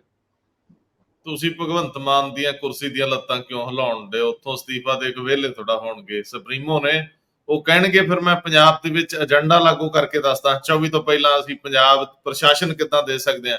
ਉੱਥੇ ਆਤਸ਼ੀ ਜੀ ਨੂੰ ਬਣਾ ਕੇ ਜਾਂ ਕਿਸੇ ਹੋਰ ਨੂੰ, ਜੇ ਉਹ ਪੰਜਾਬ ਵੱਲ ਨੂੰ ਆ ਗਏ ਤਾਂ ਸਾਡੇ ਭਗਵੰਤ ਮਾਨ ਸਾਹਿਬ ਕਿਤੇ ਕਾਰਜਕਾਰੀ ਮੁੱਖ ਮੰਤਰੀ ਬਣ ਕੇ ਨਾ ਰਹਿ ਜਾਣ। ਤੁਸੀਂ ਭਾਸਕਰ ਸਾਹਿਬ ਨਵਾਂ ਪੰਗਾ ਖੜਾ ਕਰ ਦਿੰਦੇ ਹੋ।